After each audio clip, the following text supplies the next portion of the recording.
Good morning, good afternoon, and good evening, ladies and gentlemen, and welcome to another edition of the Nightmare Hunter special edition on Tuesday night. So it's the Tuesday Nightmare Hunter in America episode. Thank you, DA, for that. We're already well on our way. We have guests already joining us. We're live on Twitch, YouTube, numerous Facebook pages. Want to welcome All Tower Media as well as, I believe it's the Ozark's Haunted Pathways. Yes, as well as I said, several YouTube channels. We already have numerous likes. We'll get to them in a moment. Of course, I'm your host. I am the Nightmare Hunter. You know me. I'm Roger. That's what I go by. There's the man, DA. That's the reason why we're all here. But we have another reason why we're here on Tuesday night. But also joining us in the co-host is Nick Valente as well. You know him from... North American yes. Project. And the International Dogman Project, yeah. And a couple of those here and there. I do apologize. I guess I'm a bit winded already, and we're not even a minute in. But, ladies and gentlemen, it is a wonderful special evening. You know him. You know what he's done. But he's going to tell us about it. He's going to share quite a bit with us. Today, this evening, our special guest, someone that we've been thinking about inviting for a while, and lo and behold, said yes. And we're going to bring him on right now. You see him down in that corner over there, Ron Morehead. Good evening, Mr. Morehead. How are you, sir? Good evening, Roger. I'm just doing fine. Thank you. Excellent. Again, thank you for joining us. Ladies and gentlemen, we're going to be talking about a lot of stuff this evening, and we're going to get to it. We actually have several comments. Thank you, Robert. Yes, as I mentioned, All Tower Media has done so. We've already got 3 likes already. Adam Shepard, thank you. Robert Miller, Roger Peacock, thanks for joining us. We're going to get to it right now. Ron, what is it that you do? I'm talking to you, Roger. Well, there it is, folks. No secret. I've been researching this phenomenon called Bigfoot Sasquatch for about 50 years now, since I ran into a family, me and some other hunters, years ago. So that's what I do. I speak at conventions. I just got back from Michigan this last weekend, and prior to that, I was in Alaska for a week or so, doing an expedition up there, and here I am with you tonight. So everything's good. I'm a little jet laggy, because a 3-hour difference in time when you fly from back east to here. So. Ron, I've got a couple of images you did if you want to talk about them. Oh, that's the one I've been looking for. Okay. I found that on a Google image search. Can you tell us about this structure and how you guys came to find this location? Well, what's significant about that structure is the green on top of our shelter.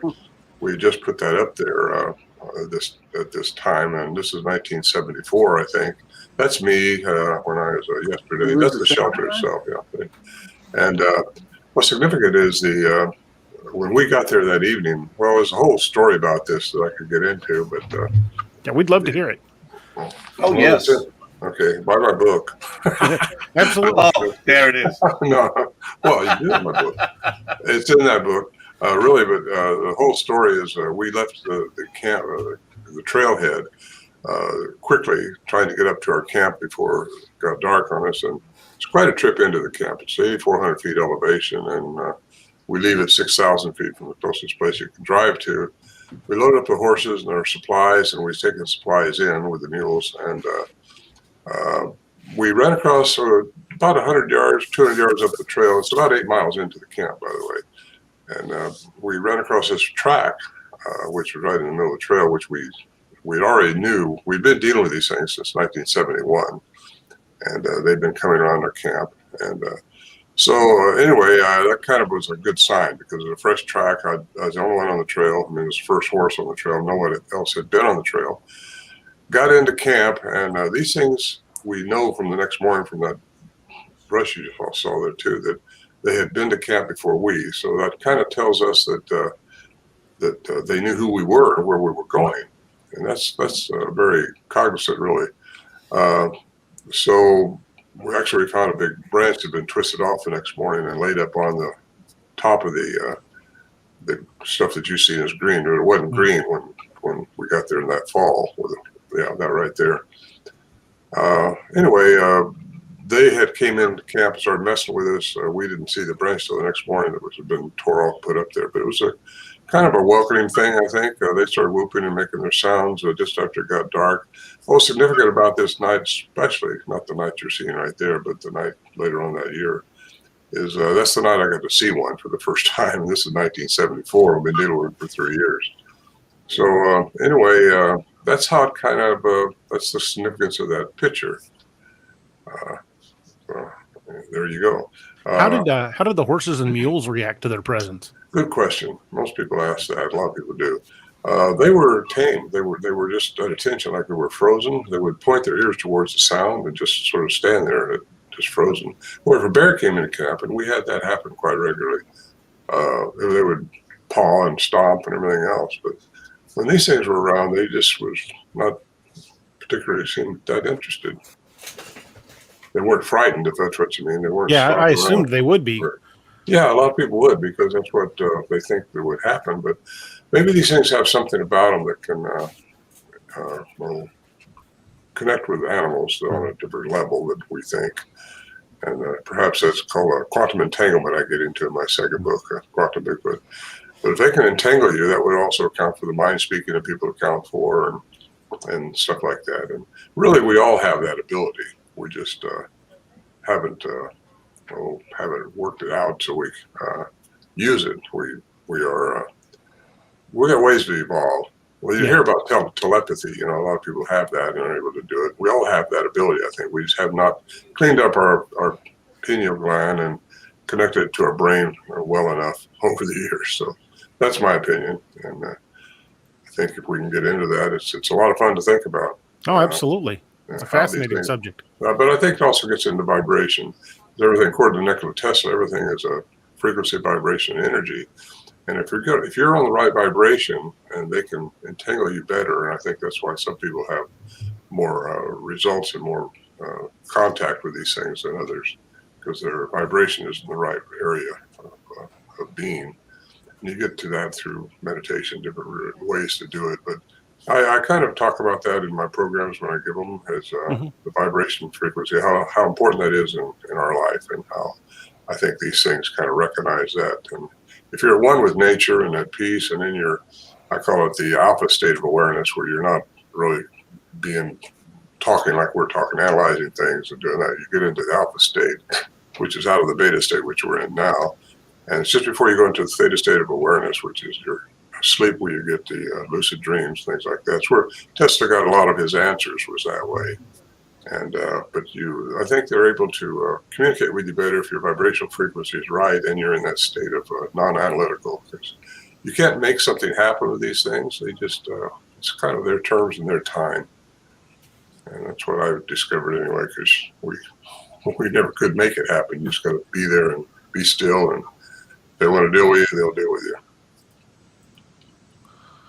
Roger Peacock in the audience asks, aren't there stories of them braiding horses' manes? You know, I've had that because Don Monroe has a whole book on that, braiding horses' manes, and I've heard a lot of people say that. We wasn't looking for that up there, to be honest with you. We weren't looking for stick structures. We were just looking for the big picture.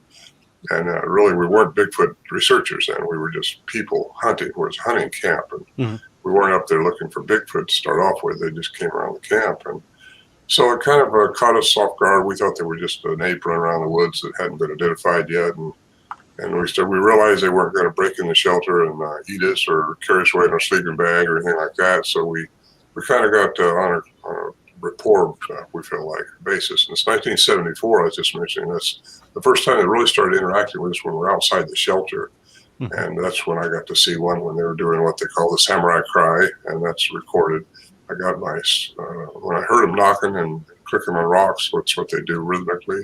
They do things to try to get your attention and see what you're going to do about it. And we just learned to be still. Just keep doing what you're doing, and they'll come closer, or they'll start playing with you. Because they toy with people. I got to tell you that. They toyed with us a lot, I think. We underestimated them. Well, in what ways? What'd they do to toy with you? Oh, they would just tricks. You know, they would make things different. You hear this a lot. But we could set up a camera trap 6 inches or 6 feet above between trees with a black thread, and thinking that's where they come in to get the food when we leave out, and they go around a different way. And it's just stuff like that, little stuff. One time my daughter and I were up there. We had walked in, actually, and we were there by ourselves, and we thought, and we decided to go for a walk. I left my backpack there with a nice, big, good loaf of bread in it. I put my sweaty T-shirt, because that's what it's like if you walk in there. You're going to be sweaty to keep the bears off. So I throw that over the top of my backpack. We come back several hours later, and the bread wrapper is laying there. And my backpack is still covered with the T-shirt over, and the bread's gone. That's funny. Toying with you, That's just stuff they do. That's a fairly high level of intelligence. Oh, we underestimate them, and I mean, most researchers still underestimate them because I think they're just a wild ape out in the woods, and that's why these trail cams aren't working so well for a lot of people, because I think they sense the energy in the batteries, or they can feel it or something, because a lot of times our batteries could go dead up there when we're trying to, and that happened to me the last time when I really encountered it was in 2011. And we've encountered other things up there, those kind of mystery. Mm-hmm. And years ago, in 1972, I think it was when we took Al Berry in. He was an investigative reporter brought to us by a man named Peter Byrne. You may have heard of him. I have. He's a researcher from Nepal. I say from Nepal. He's from here, but he's known as a great white hunter in Nepal. Tracker. He was brought in the Patterson film site to work on that too. He did a lot of search for the Yeti as well, didn't he? Yeah, he did. Himalayas. And he was referred by... we wrote a 23-page letter to Ivan Sanderson, cryptozoologist, and Ivan Sanderson thought it was probably somebody pulling our leg, so he sent it off to Peter Byrne, and Peter thought the same thing. Somebody's pulling our leg here. Nothing happens like this to people. And he sent it to Alan Berry, who was in California, working for a newspaper at the time, and Alan thought the same thing. Now, we didn't know any of this at the time, but Alan came down to interview us to see if there's anything maybe that he might be missing, and we ended up taking him in 1972, and he recorded some sounds and had them fostered the sounds that we've got now, and at the University of Wyoming to show their credibility, because he wanted to find out if anybody could be pulling somebody's leg on this thing, because he was looking all over for who could be hoaxing this. Mm-hmm. And we didn't know. We thought, well, why don't you just accept this? These things are here. We find their tracks. You get glimpses occasionally, very rarely, but you can get glimpses of them. They're very elusive, very stealthy beings. So anyway, Al fostered the studies and shown the credibility that the sounds had not been manipulated by Dr. Curlin at the University of Wyoming. He's professor of electrical engineering, just to show that the sounds had not been speeded up, slowed down, or manipulated in any way. Because Al had the original tapes that he recorded. Again, we were all recording that when we were up there, so we got a lot of corroborating stuff. Mm-hmm. And so that was the first step, and he showed that and wrote it in a paper and presented it to a symposium in British Columbia in 1978. And that was a big deal, but it wasn't enough to convince academia that these things are out there, even though, according to Dr. Lieberman at Brown University, only humans have the vocal mechanism that create language, mm-hmm. which is the hyoid bone connected to the tongue and nervous system into the brain, so that when I'm looking at you, I can talk a sapient sentence. These things have that. We had to establish that, I felt like anyway, through a linguistic study. So Scott Nelson is a linguist, a cryptolinguist actually, trained to decipher languages to see if it is a language, to see if there's any manipulation going on in it and all that. And he did a study. He heard them by accident through the BFRO network in 2008, and he called me up, and I thought he was just another flake trying to tell me what these things are saying, but I shouldn't have said it that way. A lot of people think they know what they're saying, but you don't know what they're saying. It's just a bunch of gibberish, which was kind of reported in John Green's book when he interviewed Albert Ostman from the kidnapping that he supposedly went through years ago. He said they were gibbering amongst themselves when he was held captive. But getting back to Scott Nelson, he come out and interviewed us and got the context of the sounds. We gave him the sounds to study, and he come back and made a statement: these things have a language by the human definition of language. That means a sapient sentence, like I'm talking to you guys now. Mm-hmm. And that was remarkable, because really only humans are supposed to have that. Yet you find Dr. Curlin's report in the book, the graph that he drew, and they're outside the human range, inside the human range, and below the human range. That means they have they have the ability to probably mimic just about anything out there in the woods. And they make some very unusual sounds. So that's where I got into really studying, because Al Berry had a master's degree. He was the guy who took in, like I say, in 72. Had a master's degree in science. He said, stay with science in this thing, because you talk about the weird stuff that goes on up here, which there was some weird stuff going on up there besides these sounds. We didn't talk about that for a long time. But I figure if I'm going to talk about it, I can't just say it. You got to have something to back it up. Yeah. So I got into quantum physics years and years ago, and I started studying that and found out that that's really how everything works in the universe. It's not Newtonian physics like we were all trained in grammar school to think that everything is measurable, predictable, material, physical. That's not true. Everything in the universe, if I asked some scientists I've been involved with one time, somebody here tell me how far it is to the end of the universe, because everything's measurable, right? Well, that's when I got kicked out of the club, I think. But anyway, I get into quantum physics, and I think that science behind that, quantum mechanics is probably how they do what they do, which a lot of people, over the years I've interviewed so many people, several people have said they saw them disappear. Well, how does that happen? A lot of people say, well, the trackway stopped. Well, then automatically a researcher is just going to say, well, it's a hoax. A helicopter pick them up. What happened? So is there science behind what can make that happen? Yes, there is. And it's quantum science.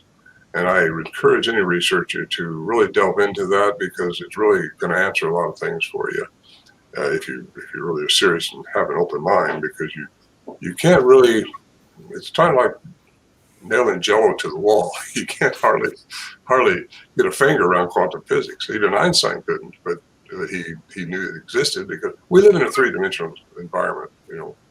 Everything's three-dimensional here, except for time, it's fourth dimension. But there's 11 dimensions established by quantum physics. And that means there's things out there we don't see. We only see within the light frequency of certain range. And we only hear within certain frequencies. We don't hear ultrasound or infrasound. We just hear within our frequencies. Everything is frequency, energy, and vibration. So when you get into really studying how limited we all kind of are as humans, you understand that we got to open our minds a little bit and realize there's things going on, there's things we don't see that's out there. There's all kinds of energy that's happening. According to Stephen Hawking, nothing dies. I mean, nothing. You only change forms. Your matter can only change forms. It doesn't die. If you're a religious person, you say, well, I'm going to go to heaven when I die. If you're a physicist, you say, I'm going to go to another dimension. And that's what happens, because we can't die. Energy can't die, according to the quantum mechanics. So there's where I go. I'm talking too much, bro. No, definitely. I know just enough of physics to follow the conversation, and it makes a lot of sense. Well, it does. To me, it does, and that's why I wrote the book, The Quantum Bigfoot, and that's what. Well, I'll be picking that one up. I've read the first one. I haven't read The Quantum Bigfoot yet. Oh, you got to read that one. They're available on Amazon. Okay. That's where you get them mainly. I will probably get that tonight. Well, as a matter of fact, I did go ahead and purchase the first one just a few minutes ago. So I'm following you also, Mr. Morehead. And this is good. So I'm looking forward to reading the book. I purchased the Kindle version, and I invite everyone else to do so. And maybe I'll even show my screen a little bit that shows that I purchased it. But that's they are. All of the stuff's downloadable. Yes, and I'm a big believer of having books myself, but the reality is Kindle does make it a bit easier right now. But speaking of easy, I do want to give shout outs to several people who are watching us, and both live as well as later on in the archive. Likes, we already have quite a few. I want to give a shout out to Josh Dalton, Roger Peacock, Robert Miller, Adam Shepard, Josh Jones, Liseth Chavez, All Tower Media, Rosalina Knight, and Piney Strong. Thank you for giving us likes. We appreciate it. We thank you. We salute you. And we have several comments in the chat room. And that's right back there, but I'll still take that one. Both my daughter and my assistant are listening to the program, so we do appreciate it. And there it is. Yep. So it's all good. We're going to go ahead and continue. Ron, I do apologize. I did you a disservice by not talking even just a little bit of your background. I know quite a few people know who you are and what you are, but not everyone does. So I want to take a quick moment. As you know, Ron Morehead, best known for the Sierra Sounds, which we'll get into in a little bit, is a renowned researcher, author, producer, and most importantly, an experiencer. And we'll ask him about that right now. He's been known for decades for his worldwide research into the Bigfoot Sasquatch phenomenon. The Sierra Sounds are the only Bigfoot recordings that have been scientifically studied, time-tested, and accredited as being genuine. Ron has documented his personal interactions with these giant beings and produced his story on CD and in his book, Voices in the Wilderness, which I now own. Very few researchers of his caliber are brave enough to publicly consider the hundreds of reports that include that, quote, spooky action at a distance. Of course, that refers to Einstein. In his most recent book, The Quantum Bigfoot, Ron goes above and beyond, combining decades of experience and tireless hours of research into the realm of quantum physics, which we just had a taste of, and I'm sure we're going to continue with. I apologize. The realm of quantum physics as it could pertain to Bigfoot Sasquatch. Besides being the keynote speaker at many conventions, he has been featured on countless radio programs such as Coast to Coast, BBC TV, documentaries, and the Learning Channel. And it is on his website on the crawl at the very bottom, ronmorehead.com. So we invite everyone to visit his website. And if you have any questions, fire them off in the chat room. We're going to get to them.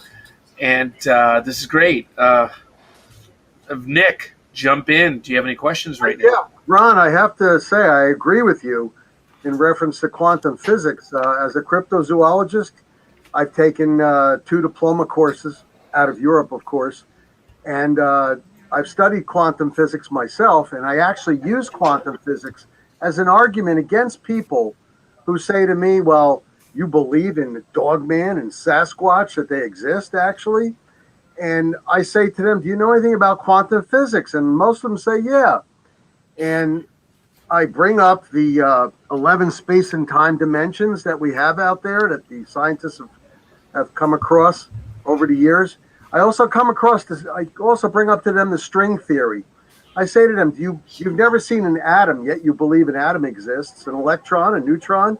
I said, you have some things that are even smaller. It's called the string theory.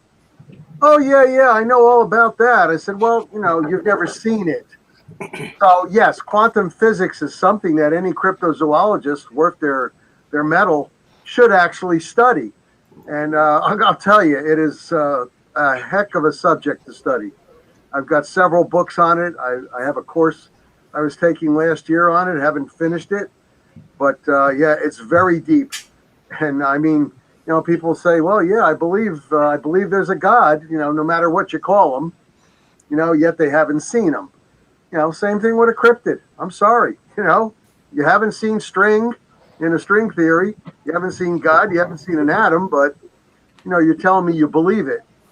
Yet you'll scoff at us when we say, hey, there's such a thing as a panda bear. I mean, the panda bear was seen 65 years before they actually brought a little baby home to a zoo, So, I mean, it's just persistence, perseverance, and, good investigation out there, Ron. But that's an excellent thing you brought up, about quantum physics. Well, thank you. Yeah. You brought up spooky action at a distance.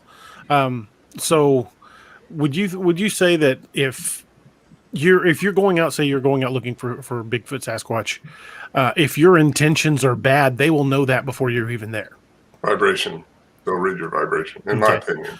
Yeah. If you're one of the guys, like there's a show on one of the outdoor channels where they're going into the woods with guns looking to hunt Bigfoot, and I don't think they'll ever find one because I think going out there with an aggressive stance is you're gonna put them away, put them off. So I was just wondering about that. I was wondering if your intent is something they would read even at a distance. I think so. Yeah. We all have guns up there, and I hear a lot of researchers say, "Well, if you want to counter these things, don't have a gun." Well, no, you can have a gun. We had guns. It's a hunting camp, and I'll tell you, when they first started out with their aggressive sounds, of course, we didn't know if they were directed at us or directed at each other. At the time, we're sitting there with our guns cocked, ready to go for it, just in case it came that shelter at us. And but they didn't, and we didn't shoot. So our intention wasn't to shoot one. They're too, whatever they are, they're interesting. And we didn't do that, and they didn't crash, and it takes away. So they started playing with us. We're way back there in the middle of nowhere. And you think about these people like Joe Rogan, who says he can mimic the sounds and it's all a bunch of BS. Well, he don't know the story, and it's too bad, because I hear that he's been down in the sounds. Well, if he would just look into it a little bit and do his homework, he wouldn't be doing that, because we've had these sounds studied. You cannot mimic them according to the professionals we've had look at it. The sound range is way, way outside what we can do. I think they have a very unique vocal mechanism. Mm-hmm. But more than that, they might be the small picture to the bigger picture that we need to look at, which is the quantum physics, the other things going on, what they could represent, what our encounters really meant, and why it happened to us. We don't know. I say us. There was 6 of us, counting Al Berry, and one of the guys wouldn't go back up there though after he encountered this. Terrified him. Terrified him. Yeah, I write about that in my book too. But you read it, Roger. Yes. Quantum physics, I think, is where I go with it now. And you talk about the dog man, you talk about all these different things that are seeing at Skinwalker Ranch, stuff that's going on. It's all about other dimensions and things that really are happening around us. We just don't see them all. If I get into alien intervention, because I think there's probably an alien component to these things. That's because of what I've seen in Peru, Bolivia. I've been around the world pretty much looking at different enigmas. And I got into Peru and Bolivia and started seeing the strange stuff going on down there, and the fact that there are things that were not human existing down there, and they crossbred with the Incas. They had these elongated skulls that we checked out, and you realize that something has been here. And I tell you what, now that the government's acknowledged that UFOs exist, well, somebody's flying those things, and aliens have been here, aliens for eons, and aliens are here now, I think. And if you don't want to believe in aliens, then keep your head in the sand, but they're out there. They're just at a different frequency, and we're not seeing them. And it may be another dimension that they're able to move in and out of. I personally think they are. Different ones are different, and there's several different types have been here. So if they mess with the genome of different species on this planet, which that's what I go with my program, no telling what's out there. Nothing surprises me. A dogman can be there if they mess with a dog. Bigfoot can be there if they mess with a primate of some type. There's all kinds of things that could be there. Why are they here? This Earth is a jewel of this solar system. I mean, it's got everything that the other planets don't have. And they've got a hybridization program, in my opinion, that is messing with the species. They're trying to get their species to acclimate to this climate. That's my opinion, but I think it follows good with what I see and what I hear and what I read about. These things are out there. Aliens are here. We just got to get ready for the inundation of them, because I think they're going to see more and more of them, like people are seeing more and more of these Bigfoot things. And a lot of people still don't believe they exist, but I don't try to establish their existence to anybody. I don't try to convince anybody. I've got evidence that if they have a language, they have to exist. Mm-hmm. These things have a language. As far as I know, I'm the only one me and these other guys, the only ones that recorded these things in their conversation. They're talking very fast chatter. And same type chatter I mentioned before that John Green interviewed from when he interviewed Albert Osman that he was talking about. I've had a lot of people tell me I've heard just that same sound out in the woods. They might be out in the woods and they hear their dog's name being called and their dog's not with them. Stuff like that happens. That's toying with you. And they follow people along in the woods. They do stuff, and more people are seeing them. And I think we're being fed a little bit of information along the way. I think our government knows about these things. They knew about the Roswell incident, and yet now they've declassified that. And yeah, it did happen. It wasn't a weather balloon. So one of those things didn't all get killed in that crash. And there's a lot going on, and people just want to research it and look into it. That I think they would open their minds. And some people don't. They just know I'm going to live in this 3D world. That's it. Nothing else can happen with me. They don't want to get caught up in this. You know. Let me interrupt real quick. Sorry about that, Nick. We'll get you in a moment. we have several people that are watching us on Facebook, and due to security protections that you have, we actually don't know who it is. It just says Facebook user. So for those that notice that, let us know who you are. We'd love to know, and even where you are. We do have a question that we're going to get to, and then we're going to jump over to Nick. Ron, do you believe there are good and bad species of Bigfoot hairy men, like the black versus the brown and orange? I don't know about the color, but yeah, I do believe there's good ones and there's bad ones. That's what we didn't know is what we were dealing with up there. Were they good or bad? Were they looking for the salt and pepper to put on us to aid us? We didn't know, at the beginning. It wasn't until 1974 when they finally started interacting with my friend and I. We were packing supplies in that night, and wow, that was a very exciting night. And I just lucky I had my tape recorder. I pulled it out of the saddlebag and started turning it on and started recording what went on. So that's in my second CD that I produced a few years back. Sounds. I think your sounds are to the audio world what the Patterson-Gimlin footage was to the video. They're groundbreaking. I mean, every time I listen to the Sierra sounds, I get goosebumps. I mean, it's so visceral. Because I listened the first time I listened to it, I went, "There's no way this is fake." And I've listened to a lot of recordings and went, "Yeah, I don't know what that is." And it could be a moose, for all you know. But just the sheer power behind some of those calls, it would take a very, very large man to even get close. Yeah. And once the Navy cryptolinguist had gone over it and said that there were parts of it that were beyond human speech pattern, I knew even if I could mimic the sound, it would be like listening to a stereo concert with only one headphone in. You're only getting part of it. Because I know there's more there than I can hear. Mm-hmm. And they step on each other when the two of them are talking. And how does anybody, you don't mimic it. Plus, Dr. Curran established the credibility. That didn't happen.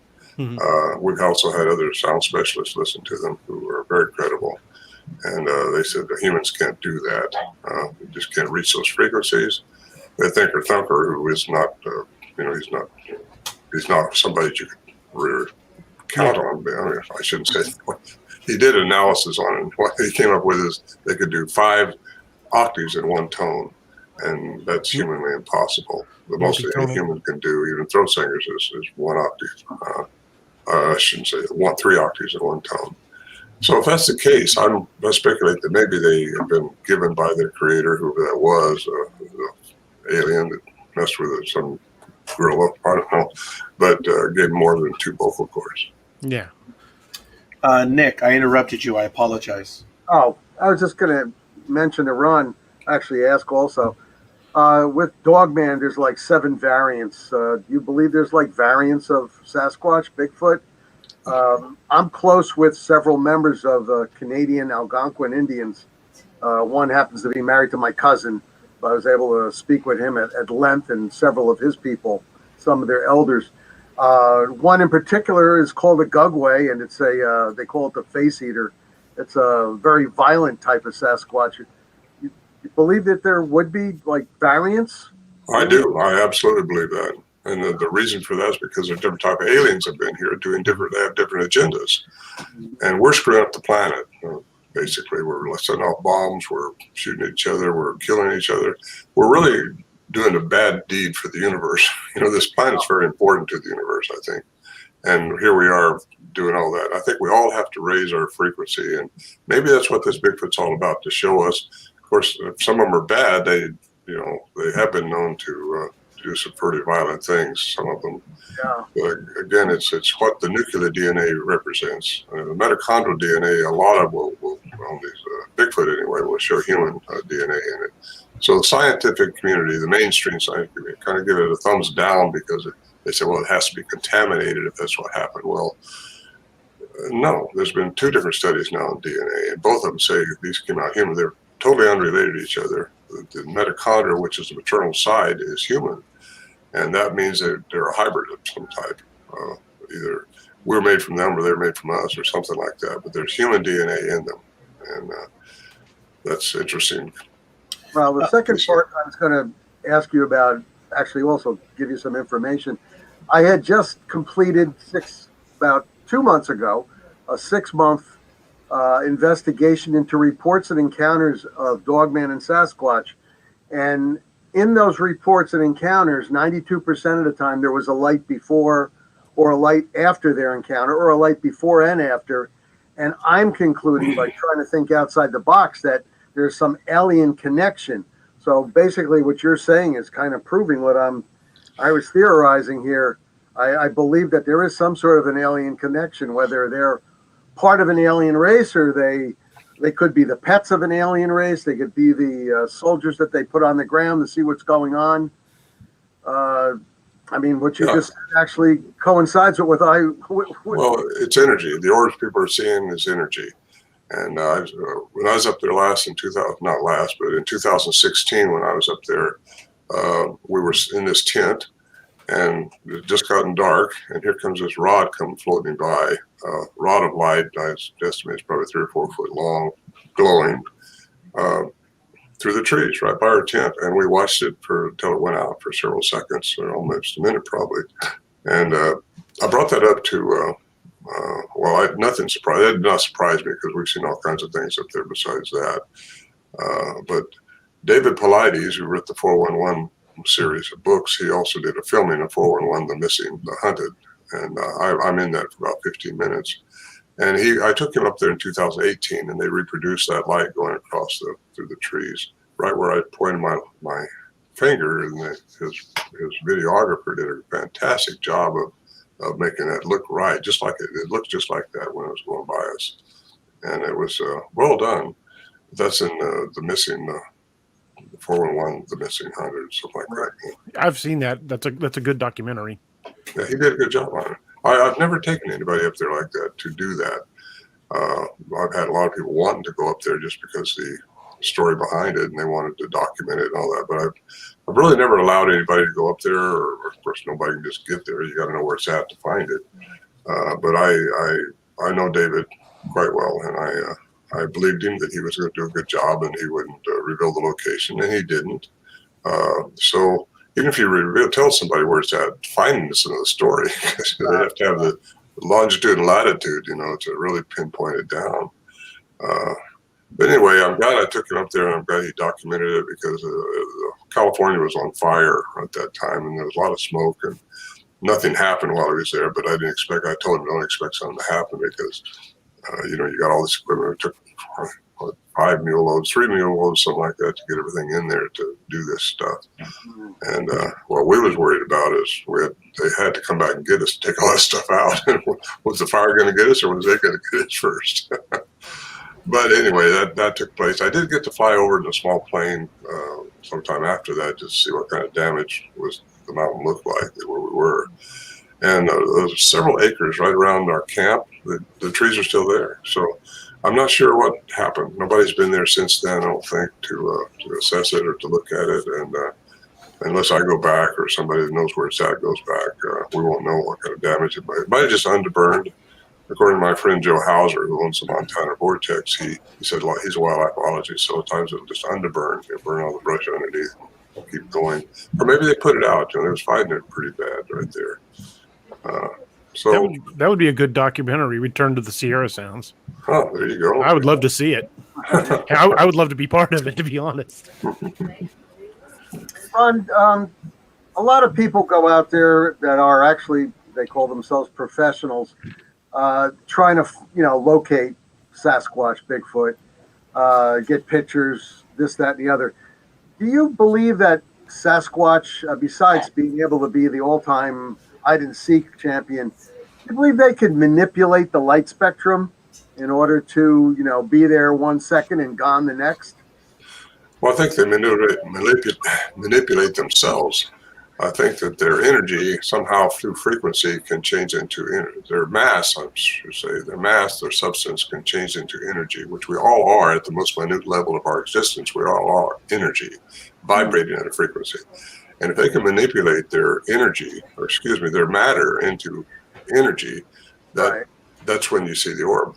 Because their energy's in there, or it goes into somewhere else, trees. Somebody said, the Native Americans say they live in trees, and people say they see them going in and out of trees too. So, and that would also account for their density changes when they go from matter to energy. There's no more density that would account for the trackways stopping.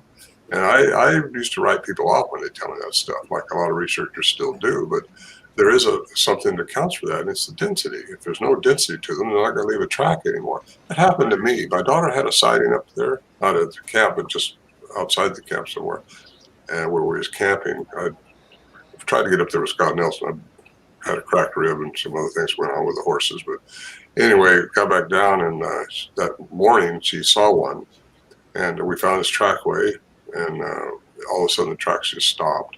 And I looked in trees. I looked to see what kind of boulder they could have jumped to. I looked everywhere trying to see where that could go, and it just disappeared. And I think they can change their frequency and vibrate into out of our perception. Yeah, because the out of the 406 different, that's what I'm up to now anyway, is 406 different encounters and reports. A lot of them have where the footprint ends, whether it's a dogman or a Sasquatch, most of the time a Sasquatch, and they'll be tracking it into a field, and they'll actually be having an 1.5 inch, 2 inch impression, and then the footprint ends. There's no trees, right? Maybe 100 feet in the middle of a field. Yeah. Now, they can jump like the Hulk, or what you just said, they're changing their frequency into energy, and they're disappearing. I mean, seriously, they're not going to backtrack. I mean, a lot of these people have checked it out and looked and tried to see if the dermal ridges were disturbed or anything. You know, like they would be walking backwards. I mean, why would they want to do that anyway? That's not the way it works. Just to screw with us? No.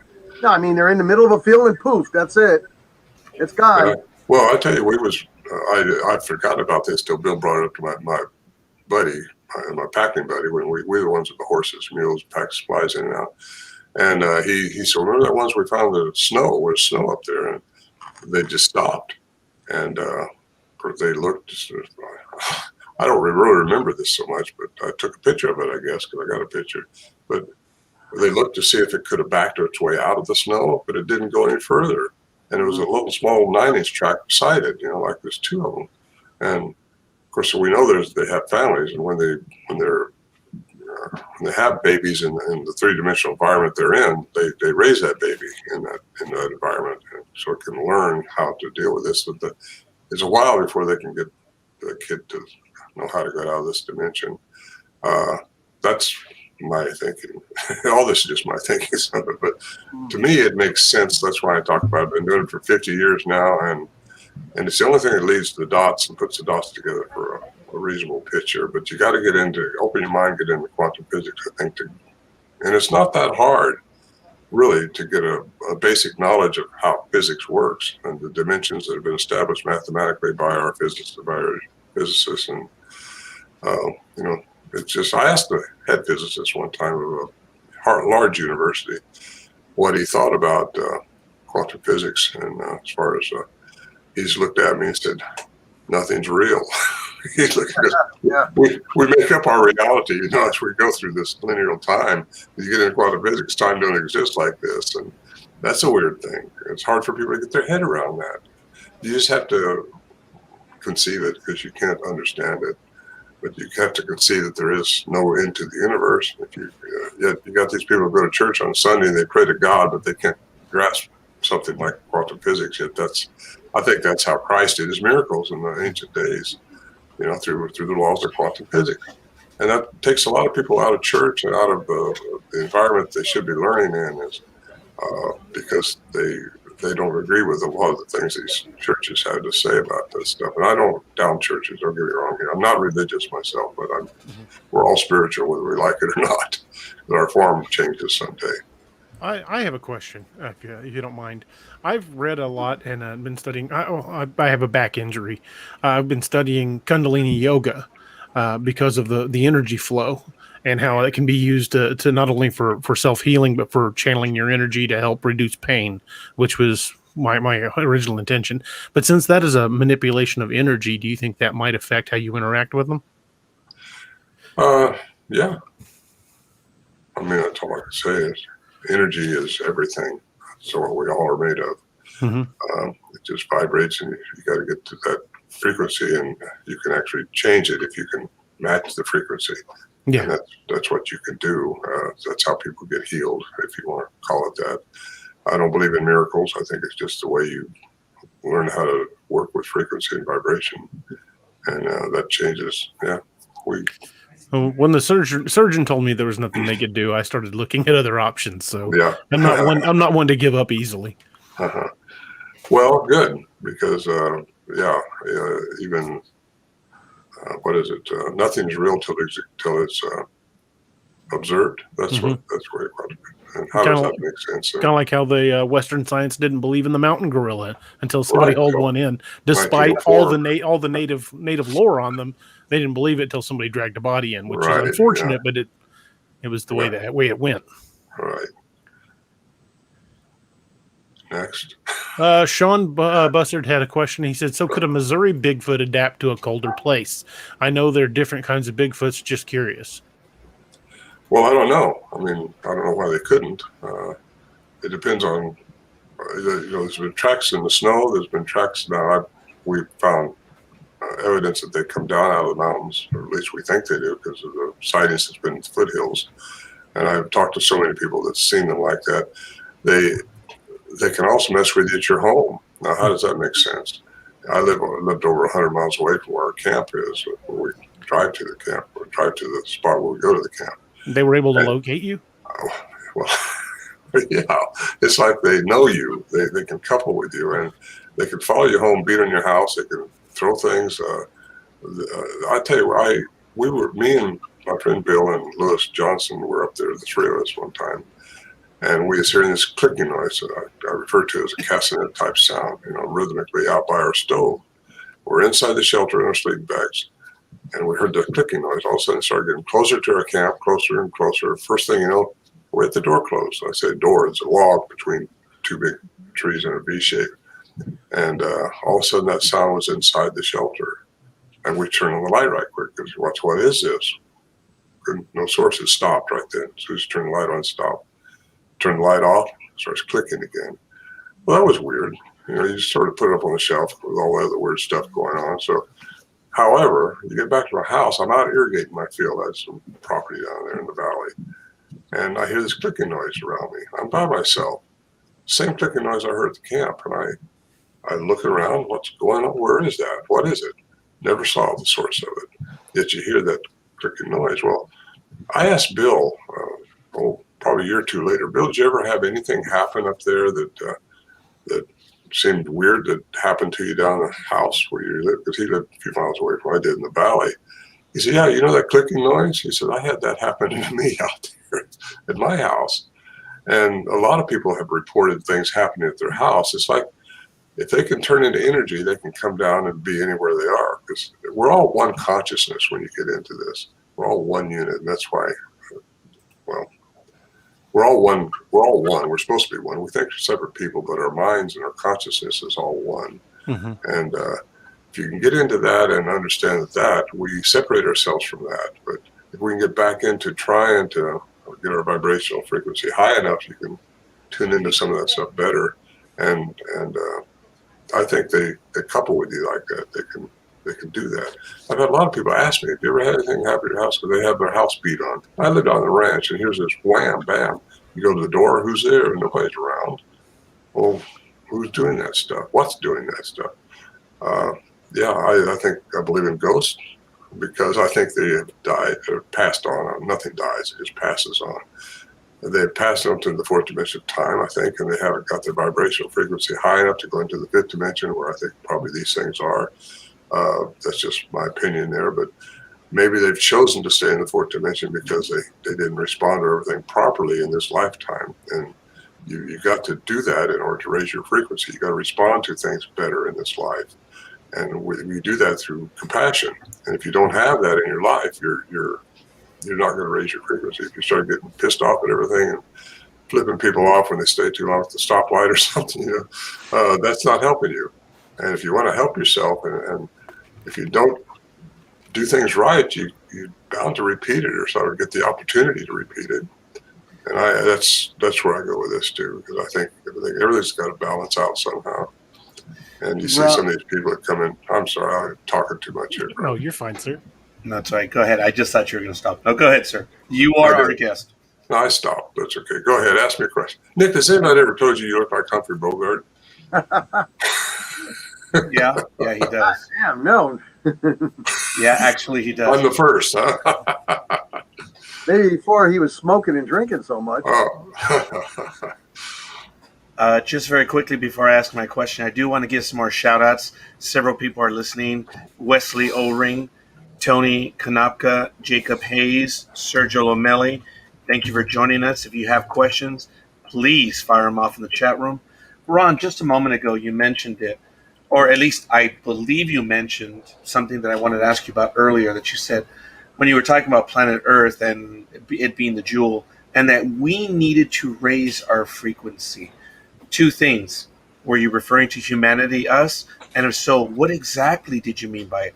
I know you gave us a bit of an explanation right now, but what did you mean back then about us having to raise our frequency? Well, by what I just said, I think we have to respond to things differently with compassion and love, if you want to call it that, and just be better and stop downing things and stop hurting people with. I mean, if you can't say something good, just don't say something.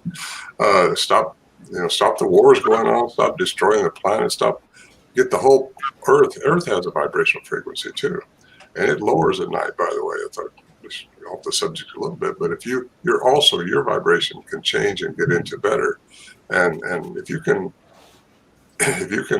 get your frequency right, and you do that through meditation, I think, and you can elevate yourself and be better. And I think the whole Earth and all the humanity. I'm going to talk about our species, just humanity. It needs to get down to a better frequency, and that will make things better for us and make better things for you too in the long run. There's a long run because you're here forever. You don't. I don't know how we're going to convince 6 billion people to do that, because right. Since the cavemen, I mean, one tribe has been going after another tribe for basically two things: power and possessions. And that's since time immemorial. I mean, people have been fighting. We might be able to convince half the Earth, but the other half of the Earth is going to say, BS. We're not going to go along with that. We want what you have. Yeah, you're right. That's going to be a rough one going forward, Ron. Well, we got a long time to do it. I mean, it's not just this lifetime. We have not evolved far enough yet. Like you said, energy can't be created or destroyed, so it'll have an infinite possibilities of being able to do it again until it elevates. I think Earth has. I wanted to ask you about, Ron, the Yeti in the Himalayas. You believe something like that could exist up there? I mean, because it's so cold, there's nothing up there for it to eat, and not even plants or, bark or anything like that. It'd have to come down the mountain. You believe something like that could be up there? Absolutely. Yeah. We don't know what it takes another species to, they may be made to be in that. Octopus live under the water, could they live outside? Yeah. It depends on how they're made and who made them and what their attributes have been given to them, I think. And yes, in fact, there was a National Geographic sponsored study went up there with a geneticist, and they found that 17,000 feet in the Himalayas above Bhutan, they found the eDNA. They took out some tracks, bipedal tracks, and got the eDNA, and it came back and showed it's part human, 99% human on the mitochondrial side, which is the maternal side. So she didn't get into the nuclear side, because I would have threw her out with the rest, with Nova Ketchum, who said the nuclear side was alien, it wasn't part of the gene bank. So that made her scientific colleagues frown, because it had to be contaminated, human in it. I read What did they have for DNA? Was it hair?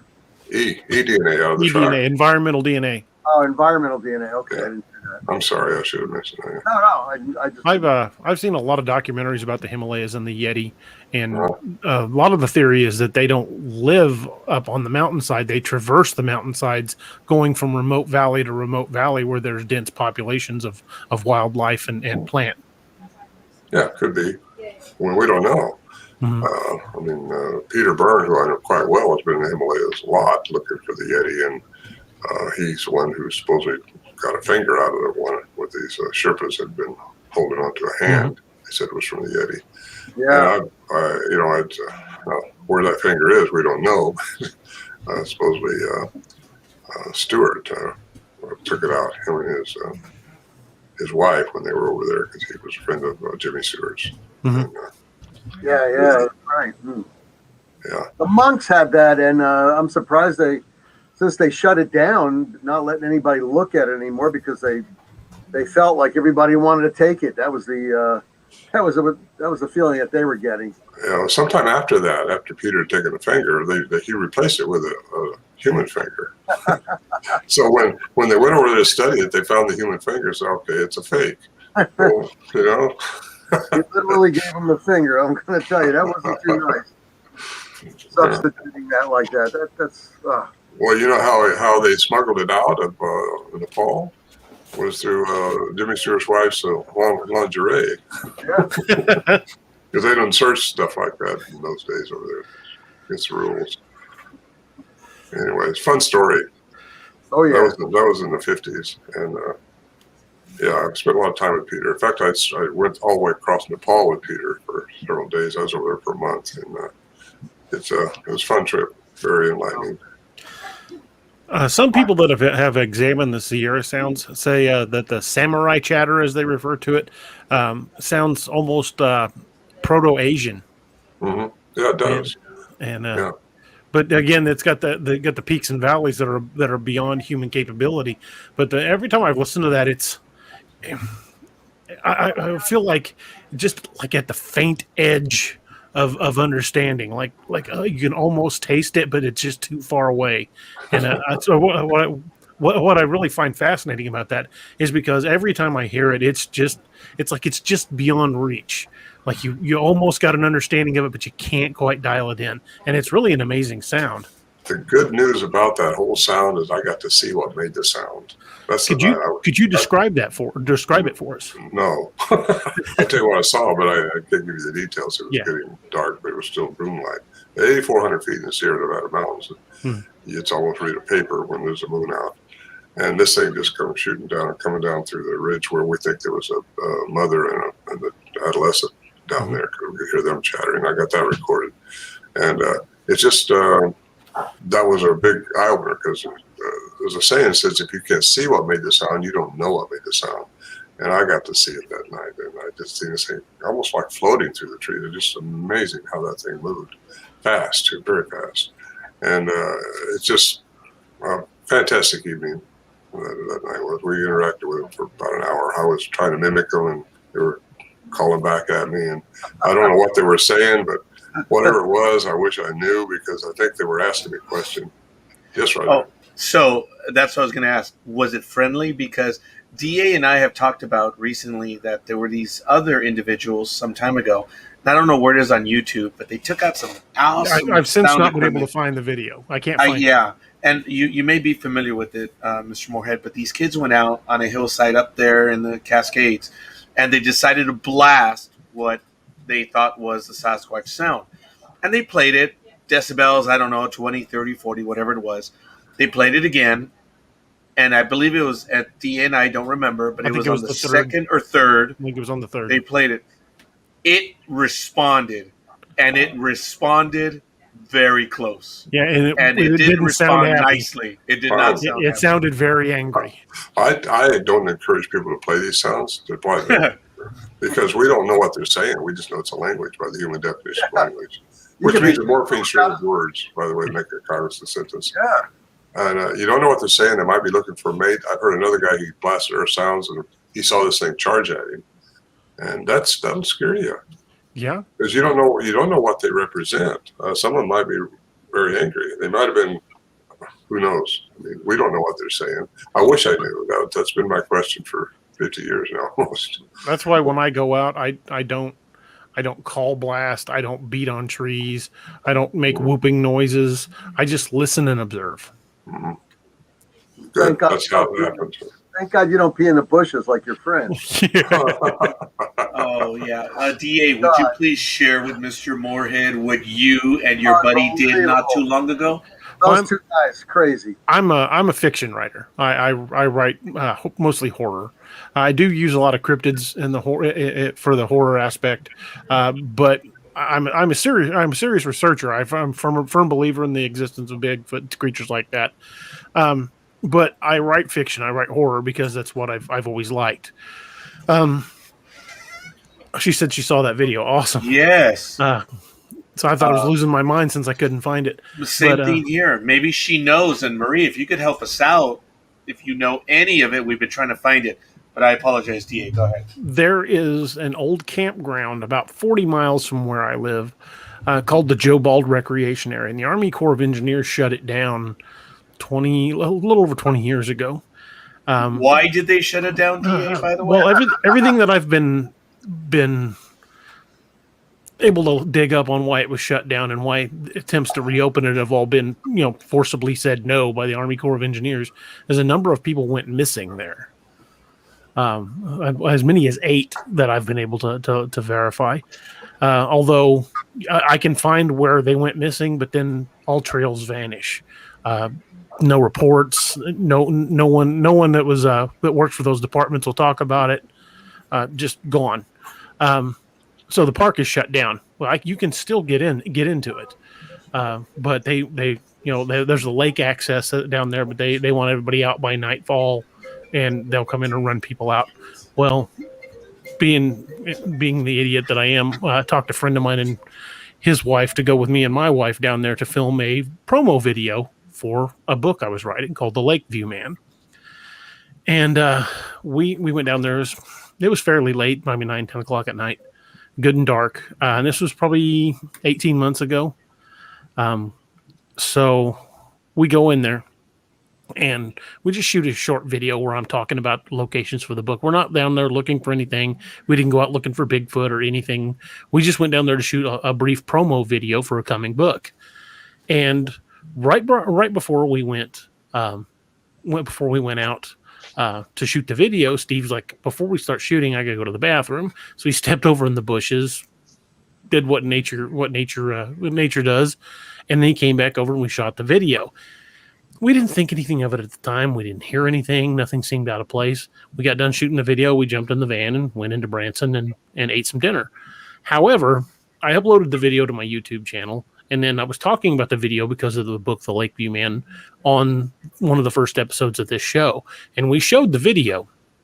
And one of the guys, his name's Thomas Whitney, was in the audience. He said, I saw something move behind one of those trees. And I was like, no. And he said, no, seriously, I saw something move behind one of those trees. So I know a couple of guys who do video editing, and they can tear a video apart. They got the software to go in, and they isolated frames from that video. And what they found scared the living crap out of me because we had no idea that it was there. And quite frankly, had I known it was there, had I known something like that was there, I'd have been carrying more than a 9mm pistol because I was an active duty deputy at the time. That was before my injury. I'm going to have to switch this over to the other one so I can get the pictures.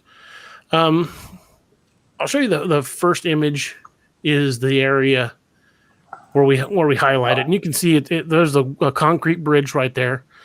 You can see something just barely peeking out behind that tree in the middle of that red circle.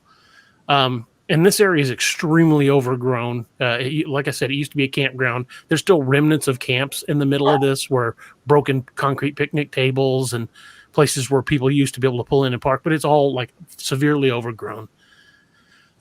So they said that, and I looked at it, and I'm like, well, I wear bifocals, so I'm like, it's probably a plant. And then they pulled up. They said, no, it's not a plant. It's moving independently of the trees, and they were going frame to frame. And I said, okay, well, I see something there, but maybe it's just a bush. And they kept saying, no, it's not a bush. We've got something there. And that's when they found that. And it looks like it's like a wolf head, but there's a hand down on the tree near the bottom of the circle. And we went back out to that area in the daylight, and that's about 8 feet up on that tree. We went actually to the tree, found it by the frame of the video. So you can imagine, Ron. Had no idea it was there. None. You can imagine his friend is marking his territory like a dog would do or a wolf, with his pee, and these dogmen are looking at these two guys saying, what's going on here? Shall we eat them now or later? One or the other. I can't let them live that one down, because those guys are crazy. And like I said, we didn't go out with any intention of finding anything creepy other than just wanting to show. And you can watch the video. I don't talk about any of that in the video. I'm like, this is the Joe Bald recreation area. This is where I'm going to be setting with one of my books. Just wanted to show you guys some of the area, show you how overgrown it was. And really, that's about all it was. It was a 1.5, 2-minute video. It was just a brief promo. And then we left and went to eat. We never sensed anything weird. But I went back there a couple months ago, and I stopped. It's a few miles up the road before you get to the park. There's a little convenience store, and that area that whole peninsula on the lake is referred to the Joe Bald area, but it was the Joe Bald recreation area. The little Joe Bald store is still there, and it's 4 or 5 miles from the park. I went into the store to get my wife and I a drink, and I asked the lady, I'm like, do you get a lot of Bigfoot sightings or anything like that out here? And she just looked at me and goes, walked off. She wouldn't say anything. It's a kind of a creepy area. Yeah, you don't know for sure if it's a Bigfoot or just something creepy. Yeah, we don't. If you look at the image, it definitely looks like some sort of like a canid. Yeah. And it moved completely behind the tree. There's another section of the frame where it moved. That's that same tree, same spot where they showed that it went behind the tree. And even in the video, when they slowed the video down, they said, but from frame to frame, you can see it actually moving. There were no bushes there that it could have been.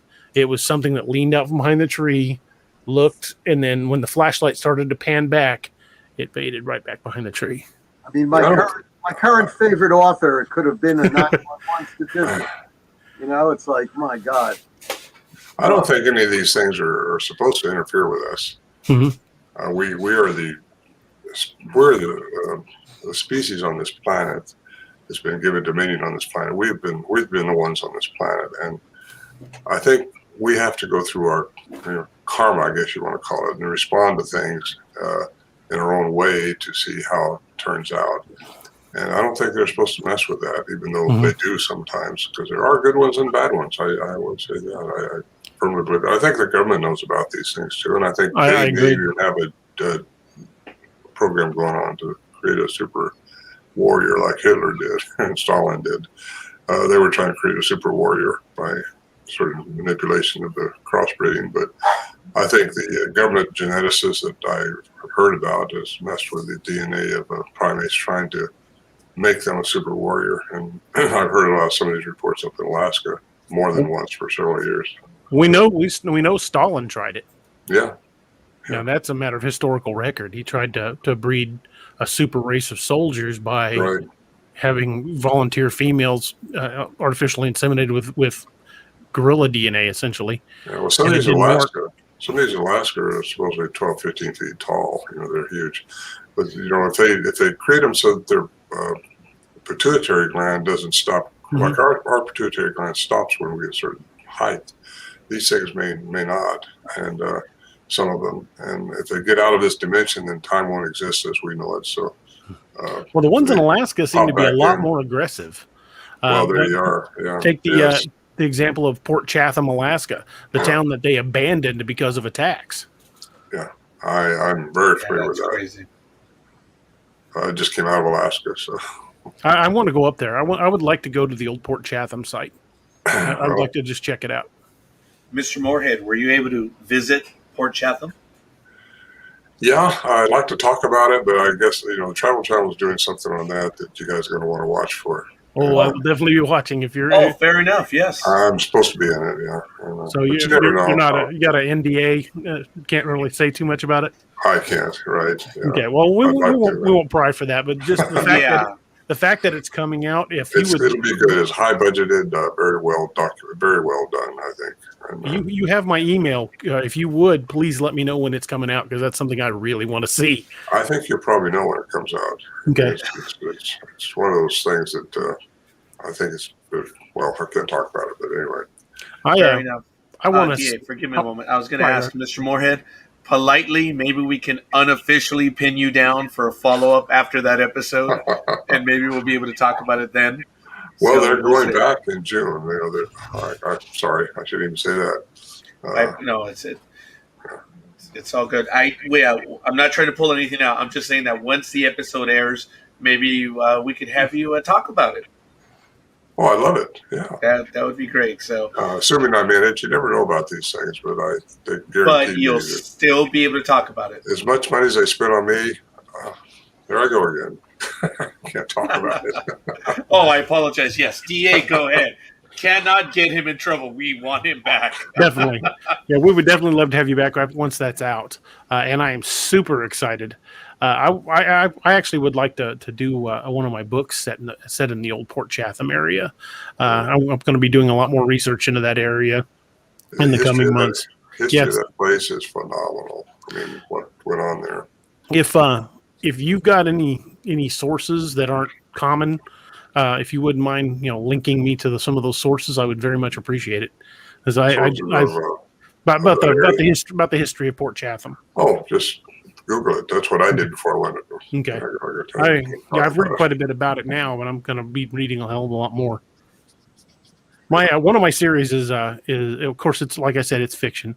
It's about a government team that deals with dangerous cryptids, and I actually just today in the mail got the first sample of the stickers. Cool. Hey, there we go. Yeah, they came out really crisp. So, have you ever heard of the Kandahar giant? Yes, I have. Oh, yeah. Yeah, we did a show about that. Did you? I know L.A. and Missoula. In fact, I went to South America with him a couple times. Really? Studying the elongated skulls with Ryan Forrester. And, going all over Peru and Bolivia and flew the Nazca lines and did a lot of interesting stuff down there. But he interviewed the guys, that supposedly picked up the giant, and one of the guys was one of them. Shot it. They had multiple shots trying to bring it down. 15 foot was the height of this thing. Yeah, and nobody wants to believe that. I shouldn't say nobody, but I don't disbelieve it because I know LA, and he bets things pretty well. Yeah. No, Ron, I definitely believe it because we had a lady in Highland. I told the story before, and it just occurred a month ago. Highland, New York, and she was telling us, the NADP, that she was being bothered by dogmen. She was sending pictures out, this and that, and finally I had to go there with a small team, and when we measured where the eyes were in accordance to this tree where she was taking the pictures, multiple pictures, it was 15 feet. Now, I'm saying to myself, there are no dogmen that are 15 feet. Has to be Sasquatch. We handed it over to a Sasquatch investigative group. And, I figured let them good luck with that because something 15 feet's got to be 3,000 to 4,000 pounds. I mean, seriously. Well, you figure the muscle mass on these things is so dense, they have to weigh. That's because the trackway that I followed was that deep. And we couldn't even make a print in that ground. MK Davis was saying the exact same thing, that their whole density is so much more than we realize. That what we would estimate, he said, if you looked at it and said from the body shape, you would estimate 800 pounds. He said double it, and you're probably closer. Yeah. MK's a pretty smart guy. Yeah, we had him on just last week. Oh, very good show. Yeah, I've been with him. So we looked at Lovelock Caves a few times too, studying those, and I've been on a couple of different expeditions with him.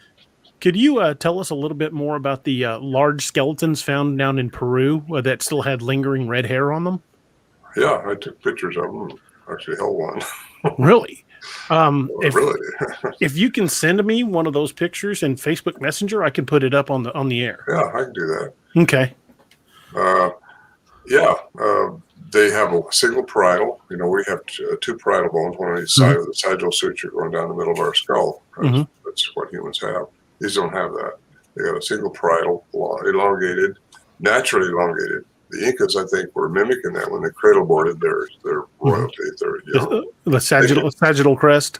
Yeah, I think they would. They did that to try to duplicate what these this pre-Inca people were doing, which is manipulating those big boulders, those huge megalithic structures, which are, they don't know how they did them today. You know, these over 100 tons, those boulders, I sell those, and they're up on these 13,000 foot mountains, put together like a jigsaw puzzle. I mean, it's incredible. With laser precision on the cuts. Oh, and there's no mortar. There's no mortar. It's just like the jigsaw puzzle. And it's just how they did that, why they did it. It's been suggested they did it for earthquake purposes. But then how they do it. Incas did not have the tools to do that. Mm-hmm. And I've been all over Peru and Bolivia doing and look at that stuff. It's just interesting. That'll open your head right there. Just look at that. Because you know something with advanced intelligence has been here doing things that we don't know how they did it. But I think they do through sound frequency. If you get in the right frequency, you can move matter. I get into physics right there. And these advanced intelligence, they're not, you know, aliens aren't better than us. I don't believe that at all. I think they're just different frequency, different. And we're the main people of this planet. And we just have to learn to be better at it, not destroy it. I think that's why the Roswell incident happened right after the bomb went off, you know, 47. And they're concerned about what we're doing to this planet. But a lot of them are hybridizing the species on this planet. And humans are one of them, I think. We're being hybridized, some of us. You hear about these, well, there's a lot to it. It goes on and on and on. Now, Ron, you deal a lot with the vocalizations. I had a question on the sounds that are made when they're smacking large pieces of wood against trees. Do you think that's a form of communication for them, or is it just like a warning to us? Or? It's communication, but it might be warning the other one. You know, it's they rhythmically do that. So either trees or rocks or whooping sounds. Also, they whoop different intonations, which will mean something different. It's not meant for us. I think they can mimic just about anything and do just about anything. So these tree knocks, they do that. They rhythmically do that. I'm not so sure all the knocks you hear are. Well, no one's ever seen them hit a tree. Saw them hit a tree. So if you don't see what it is, you don't really know. However, I do know that they do rhythmically beat on trees. I've heard that myself when the night that I saw one, they were doing that first. MK said that he thought that there was something about the tonal quality, not just the fact that it was a strike, but it was the specific length of the wood, the specific note. He said he'd found sticks that had looked like they'd been prepared just for that, for a certain sound. Interesting. Yeah. Well, like I say, MK is a pretty smart guy. So, but I've wondered sometimes if maybe that sound wasn't the energy coming out of a tree, if they were energizing a tree. That's a kind of a weird thing to say, but that night in 2011, when my last encounter when I was up there, I heard chattering. I heard a lot of things going on, but the whap I heard was one single whap, and at the time I thought it was a tree knock, but it was just one, and that was it. Mm-hmm. It was so loud, it's like a gunshot going off right outside that little tent I set up, and we set up tents now because the shelter's not there. We did take it down, but anyway. That was the last time I heard him chattering, and I since then, looking back on it, I think maybe it was something else. It was just too loud for just a wood knock. It was really loud, and I wonder. I had second thoughts on that, if it was really a tree knock or if it was something else. Now that I've heard all the stories of them, these trees, they got something about trees. I've had more reports of these things being seen around where they're clear cutting wood and chopping off trees. Because you think about it, trees give us our air. And they create life on this earth, and we're clear cutting all this wood. And anyway, I think they have an issue about us cutting trees because I just had too many reports about these things watching this. And actually, there's Native Americans up here on the peninsula where they call me up because they knew I was involved in this. They do talk to me. I'm a white guy too. But really? It's hard to get loosened up. But I know a couple of them up there. In fact, they even invited me to come up there and talk to them, so I did. Get a little program, and he calls me up and said, "Hey, you ought to come up here. They're out there behind this area where we're cutting the trees." Now, I never said anything to them about trees, but the native lore says they live in two worlds, and then all of a sudden they live in trees. You hear that too coming out of the native lore mythologies. So you wonder if there's a core truth to that. Trees are blessed energy. I agree with you, Marie. Yeah, they are, and they're just something you shouldn't be destroying, but we are, and that's another thing we're doing wrong. We don't have to have that. And, That would explain a lot of the accounts that loggers talk about. Well, There's there you are. so many accounts of loggers in United States and Canada, and up in all up through Canada into Alaska, that logging sites deal with problems all the time. Equipment broken, people being intimidated, bluff charged. There's a lot of accounts about loggers. Mm-hmm. Well, there's a lot of yeah, exactly. I'd like to talk to you about what I've seen in Alaska too. I think it relates to that. I would love to hear it. I really would. You probably will. Yeah, we can't keep messing things up here on this planet. It's too nice a planet to mess. I agree. I totally agree. And anyway, that's the way it goes. So there you are. Before we came on the air, you were experimenting a little bit with playing some of the sounds to pick up on your mic. Do you think you could play a little bit of the Sierra sounds for us? I'm sure I can. Yeah. Folks, hold on for this. This is pretty eerie. If they'll come through good enough, I'll get close so my mic maybe picks it up on this. And we do apologize for not asking in advance, Ron. And we do appreciate your efforts in still trying to play the sounds right now. Trust us. We're going to hear them.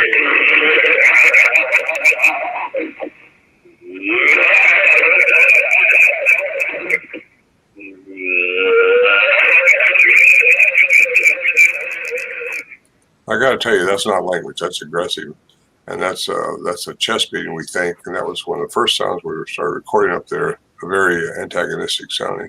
But I do have a language. Let's see. I play here. I got so many. We got hours of sounds. I only released a few of them on these recordings with these two different CDs I've made. Whistle exchange. That's a fun one, but it's not. Yeah, too many to choose from here.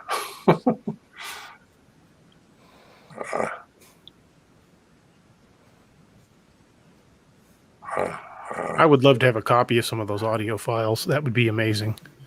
Well, I only let out so many of them because it's all gibberish and no one really knows what they're saying. And it's let me just play the whistle interaction for you because it's done through the vocal. It's not done through the lips like we whistle. It's done through the vocal cavities according to studies we've had. There's a real harmonics to it.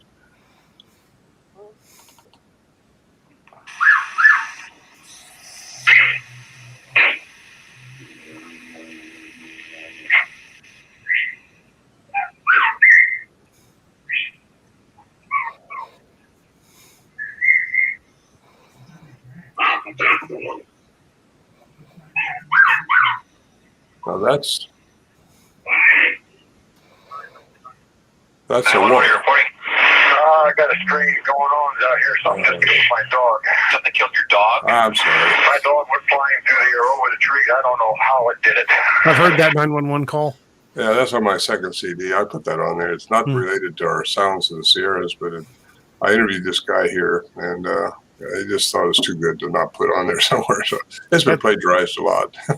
That's a great sound, a great audio clip. The big story behind that, and it's really interesting. Yeah, he had definitely had a sighting that night, and his dog got killed. And that's one reason I kind of suggest people don't take their dogs out there because if their dogs are irritating these things, they will kill them.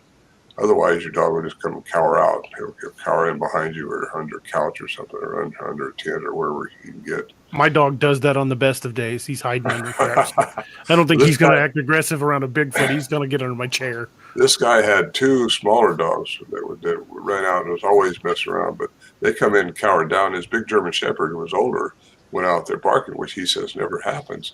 Well, he went out and this is before he actually saw it, but he heard a big squeal and a big thunk, and then his dog comes sailing over the fence where it landed was 35 feet from the fence.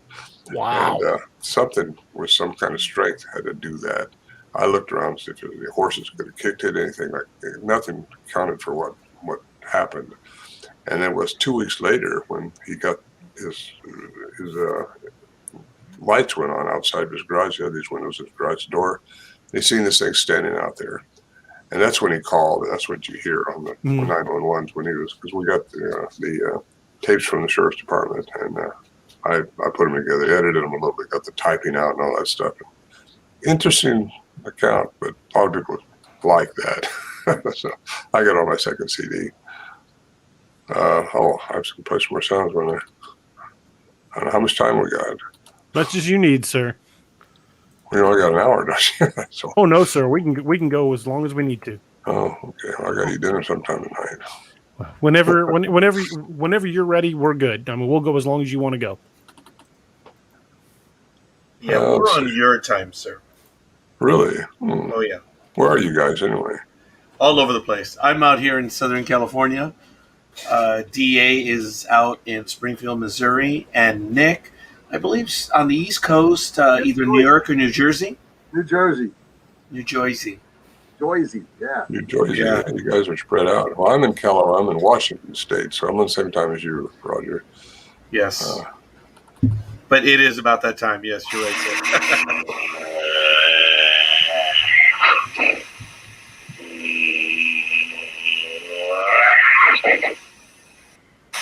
See, some of these sounds were happening right outside the shelter wall there. Some of them.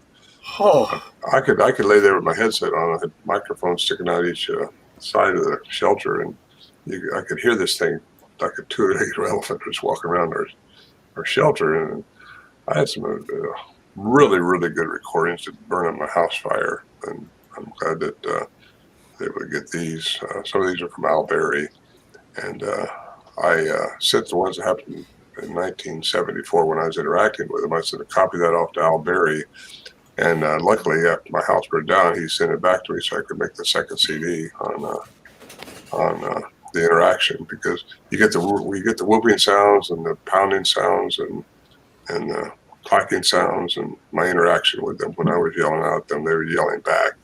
They were trying to tell me something that night. I wish I knew what it was. When you were recording, did you record on an old reel-to-reel? Oh no. We took cassettes up there all the time. Okay.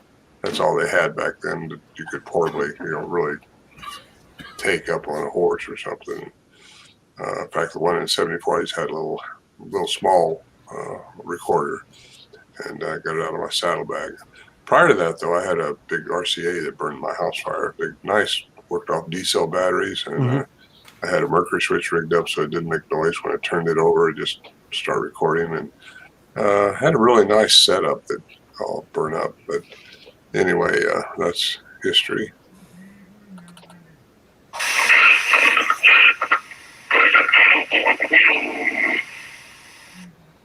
That was just a smacking sound.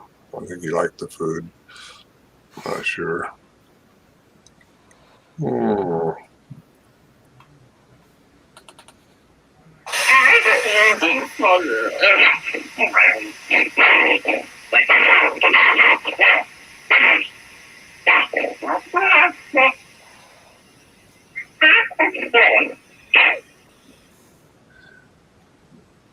Yeah, I got too many to go through, but I have produced 2 CDs. The sounds are on them, the better sounds, and the first one was narrated by Jonathan Frakes, Star Trek. You know yes. who he is. Yeah, I hired him to pay him an ungodly amount of money to do that, but he did it. And Al Berry wrote the story, and he talks about what he went through to try to get credibility behind the sounds, because he was, like I say, scientist minded, and he finally got Dr. Curlin to look at him after he'd already taken to Syntronics, which is in New York City, which did the Nixon tapes. They were the ones who studied the Nixon. You guys remember Nixon? Mm-hmm. Oh, yes. I'm older. So I was 29 when this stuff happened to me, when it started happening. And it's... That was 4. He was 4, yeah. That's the trouble. Some of these people I talked to, they were born when this was happening. But I was born in 70. Yeah, I'm 69. But I actually do remember it. The image that I have of Watergate is the LA River, that concrete basin, with a fence kind of broken at an angle with a lock on it. That was my impression of Watergate from a small kid. But I took them to Syntronics trying to get them established, and they listened to him, and they didn't down him at all. But they said, in fact, they accredited. There was no 60 cycle helmet, but they wouldn't do a full study because they're not free. He had to find a university, and that was the University of Wyoming, Dr. Curlin, and he studied him for a year and come out with analysis. They were inside and outside the human range. He wrote a whole article on that, published in the book Man Like Monsters on Trial, and it was quite good. But again, academia has a hard time wrapping their head around some of this stuff. They won't get out of their box. And I understand that. I know these guys personally. I've been in Russia with them and Siberia, places like that. And they've been trained in a discipline of this is where it's got to be. If it gets out of that discipline, you better leave it alone, or we're going to mess up your tenure. We're going to not give you funding for your next project. All that stuff happens, and I know what they're thinking. They want to believe it, but they can't talk about it. They can't get into what they really want to do. Some of them, and it's because they've been trained in a discipline that classical discipline, and that's classical science. I get into quantum science, and that's where they drop it right there. They won't go there, and it's because that's not where they're trained. Gentlemen, I apologize. I need to step across the hall for just a moment. I will be right back. What are you going to do? I got to go to the bathroom. Oh, he's going to mark his territory. Go Yeah, ahead, that's it. Nick, go ahead. No, I was going to say he has to water the snake. Oh, Yes. Oh, man. Yeah, Ryan, when we went up to Highland, New York, and it was like 1 o'clock in the morning, and I usually go with a team, and it's usually my whole ideal is that you go with a 7-man team, and we're all former Tier 1 operators, and unfortunately we had 3 teams out throughout the United States at the time, and I couldn't call any of them back, so I got 2 of the guys that were still here, and we went up because this lady would not leave her house. She would not go to work. She couldn't. I mean, she was bothering Jody Cook, the founder of the NADP, and Jody called me up and he says, "Listen, get a team down there. We got to do something. This lady's blowing up my Facebook. She's calling my cell phone all the time." So we went up there. It's only like a 2.25 hour drive from where I live, and we're out there at 1 in the morning, and we're checking the area out, and we had a log approximately, I'd estimate it's like 6 to 7 feet long. It was around 10 inches to 12 inches wide. It was thrown at us. Now, this didn't drop. And one of my guys, Tommy, the tip of his toe actually hit the log. The log didn't hit him, and he went down.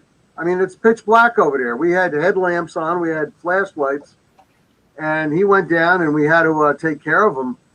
And we left after that, but we did our measurements and everything. And like I said, the pictures where she was showing us, they were 15 feet off the ground. And I'm glad you said something about the ones in Alaska growing up to be big boys, because I just couldn't imagine something that huge. I got to tell you, Nick, one track we didn't talk about, and I didn't talk about it for years, was 25.5 inches long up there. Holy moly. Thank you so much. They were 13 feet between them, and the thing wasn't running. No. I got pictures of that. It's just A 13-foot stride?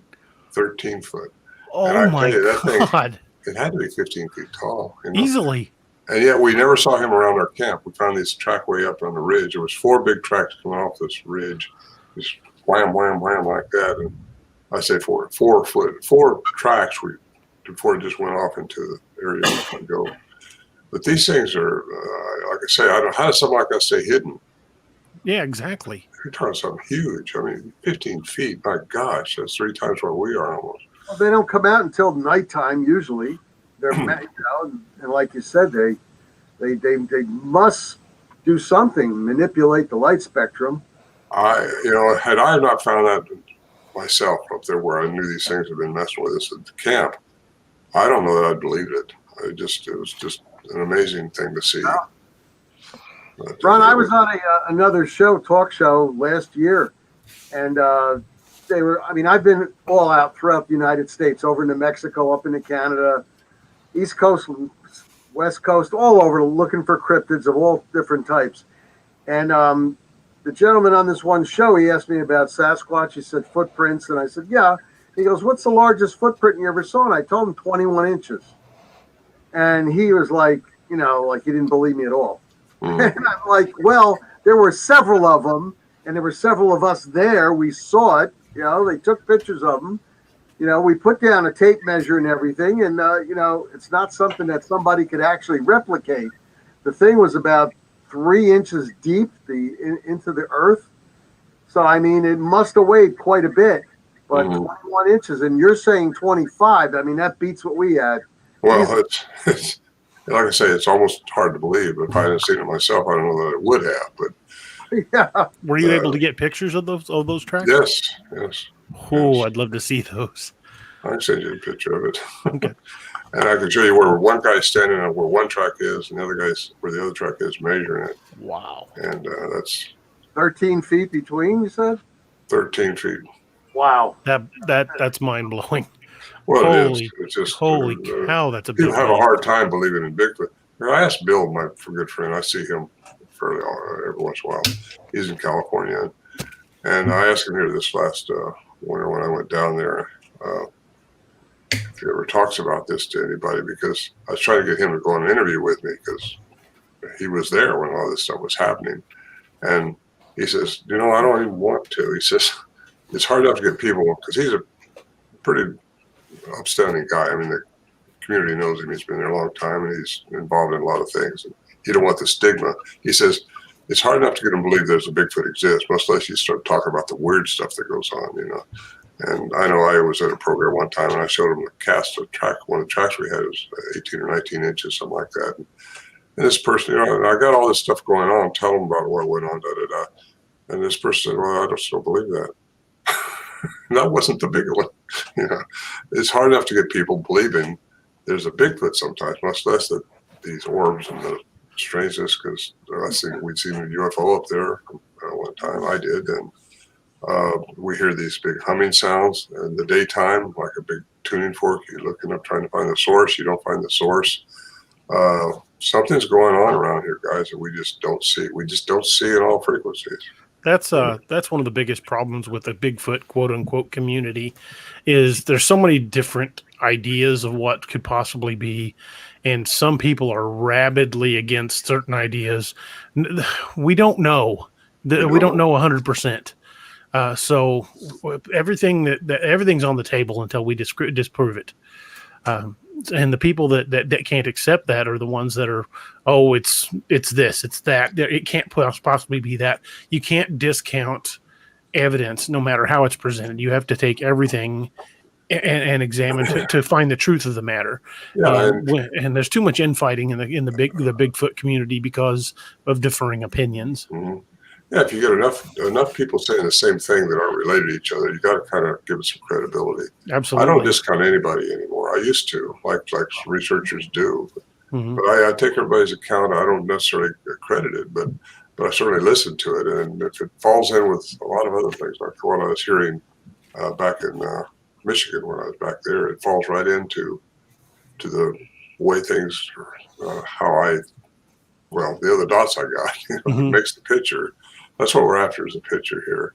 And if you get enough people saying the same thing, like the disappearing, how does that happen? Well, you can't just discount them, say they're all hallucinating or they're all crazy or they're lying, something, one of those things, or it's real. So where do you go with that? I had just one guy who said up above Fairbanks, he said, I swear, this was years ago. He said, I saw one disappear. It was huge. And at the time, I just said, okay, well, this guy's a suit guy. I mean, tie and all that stuff. Mm-hmm. Board meeting I was in. And it just, he didn't want to tell me till he knew more about me and learned something that I was involved in this thing. And he told me that, and I just kind of, okay. But I always remember that because I thought, this guy's off his rocker. But now that I've heard it so many times from different people, you got to kind of get some credibility and stop throwing these people out with the baby water, Yeah, I used to just when I first started. Well, not so much when I first got started because I've been looking into the Bigfoot phenomenon since I was a young man, like the mid '70s when I was still a very young boy, because it just fascinated me. And as I got older, I read every book I could get my hands on. And as a teenager in my late teens, once I got my driver's license, I started going out to places remote and talking to people that lived out in the hills of Missouri. And I got a lot of really great stories from some of the old timers that lived in this area. So I've been going out and talking to people about it for a long time. But early on, when I first started hearing accounts of people talking about mind speak, I was like, "Oh God, here we go." I was putting all it's just some sort of animal. But the more I've gotten into it, the more I hear all these other accounts. I'm like, and so many sightings of possible alien ships before, after, or during a sighting of Bigfoot. I don't want to discredit anything now, and because none of us are experts. There's just everybody that's studied the subject. In your case, you've studied it for longer than I've been alive. Oh, it makes you feel good. Well, I didn't mean it in a bad way. I just mean you've got a half a century of research under your belt. If you said something about a certain aspect, it carries a lot of weight in my book. Kind of like when I was talking to MK Davis. When MK Davis was talking about the Patterson-Gimlin film, this isn't just some guy that watched it a couple times and went, "Oh, well, this is what I think it is." This is a guy that's gone frame to frame and studied every detail from every conceivable angle, and then showed me things in the footage I never saw before. Anything if he says something about the Patterson-Gimlin footage, I'm going to buy it. He's done the research. So when I start seeing all these accounts of people talking about possible mind speak, or it just vanished, it went from me being, because I spent most of my adult life in my law enforcement career, or in one capacity or another. So I was more on physical evidence. That was pretty much what I focused on. But the more you delve into the subject, there's just so much out there. You can't discredit anything. And it really kind of opened my eyes. An analogy I use is, how fish will spool together. You see this, they're all moving in sequence, and you see birds doing the same thing. Well, they're not talking to each other. They're quantum entangled. And that's what I call it. It's quantum entanglement. It's like a mind speak, because that's what I think these things can do. If your vibration's right, they can speak to you through your mind. I always question people, do you ever mind speak? I said, I don't know. I'm too analytical. I was then, for sure. And I don't know that they were, because I always try to figure, I must have been thinking about something that was me.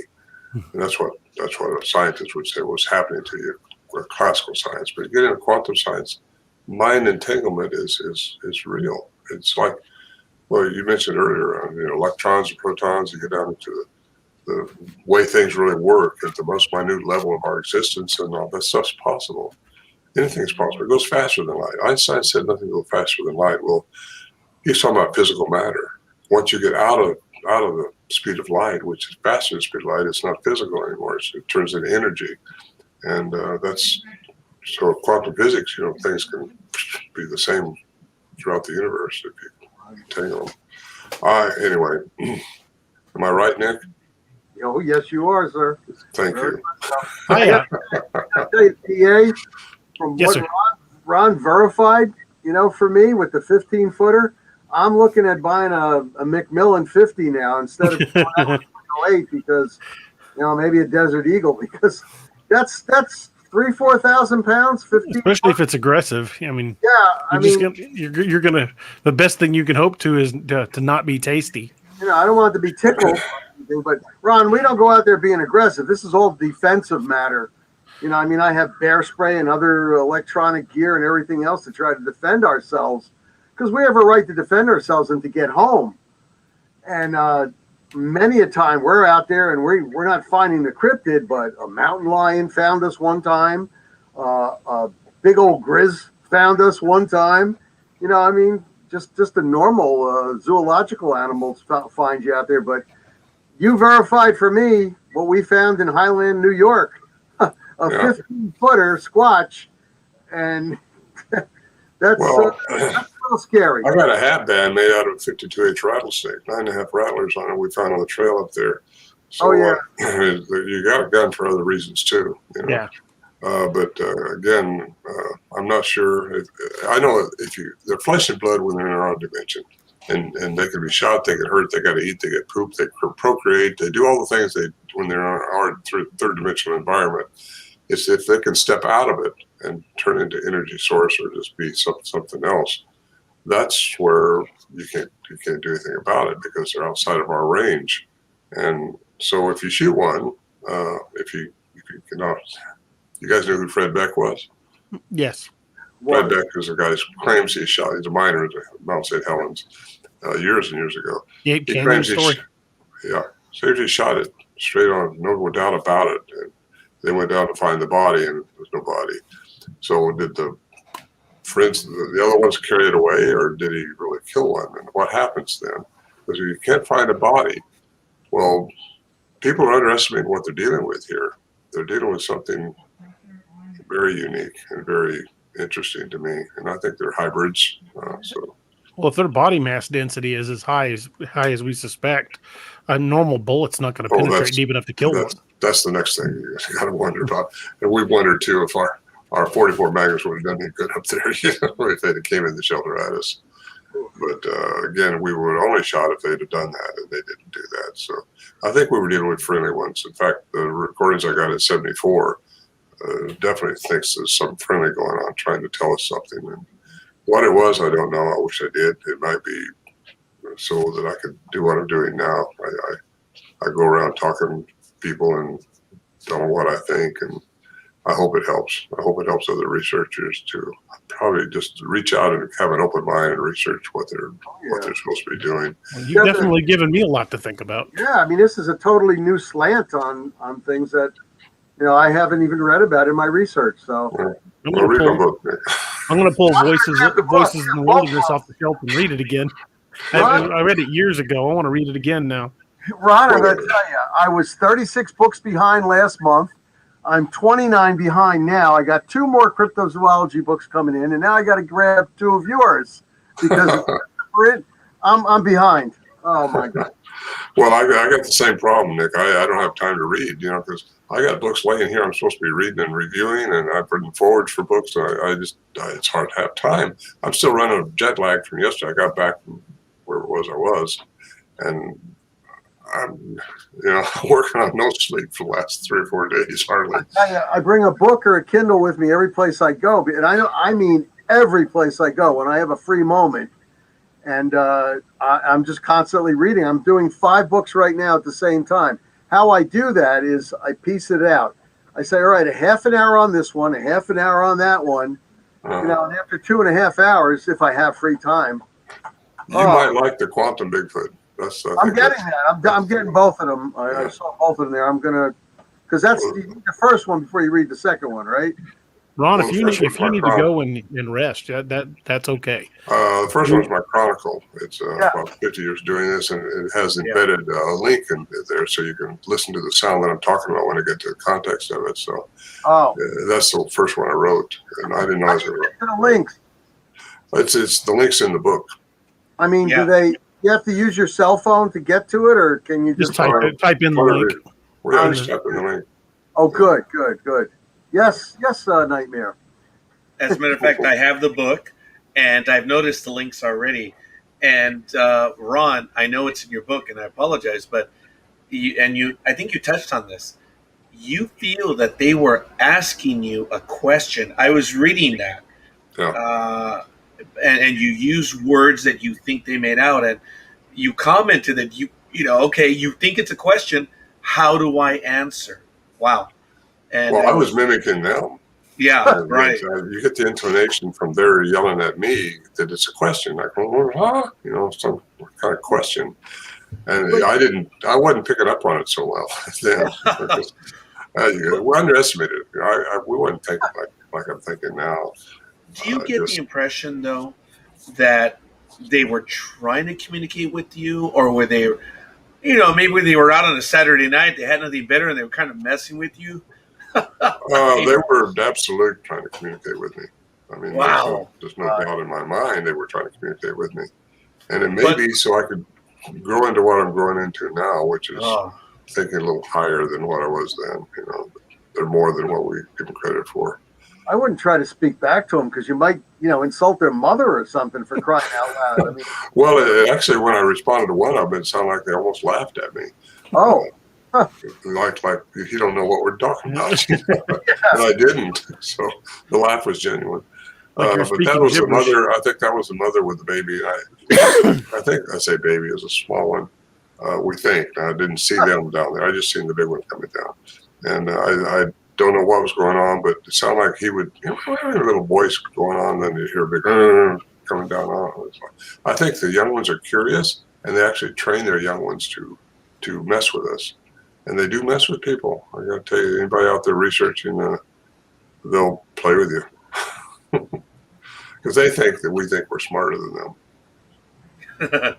I've had a couple of incidents going out to different places in the woods, and I wouldn't really call it. I never even at the time felt like it was any attempt of mind speak. I just had that primitive instinct that's like a warning bell in my head saying you should not be here.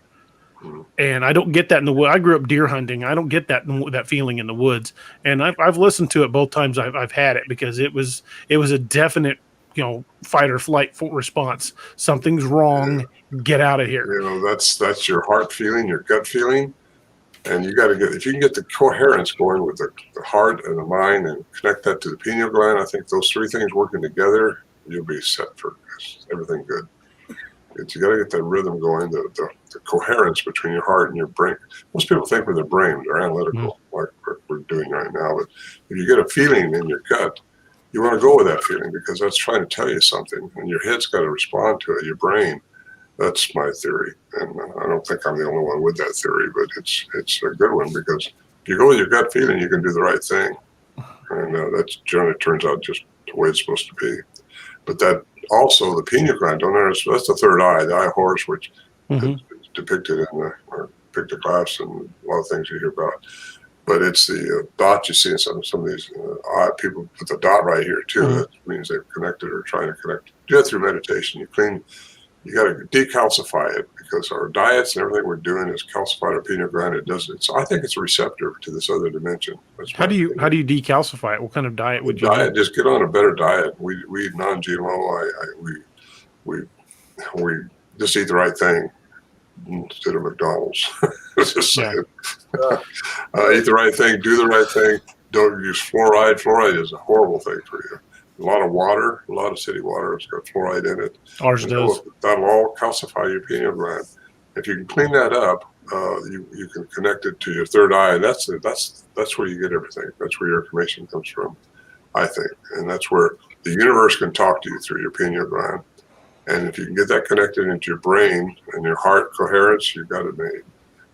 That's what I work on. So you got to meditate, though. That's a challenge. Just try to think of nothing. Because when you pray, you're asking for something. When you're meditating, you're trying to receive something. And you do that through just being blank and just, that's why the Indians said a rock bear through the night.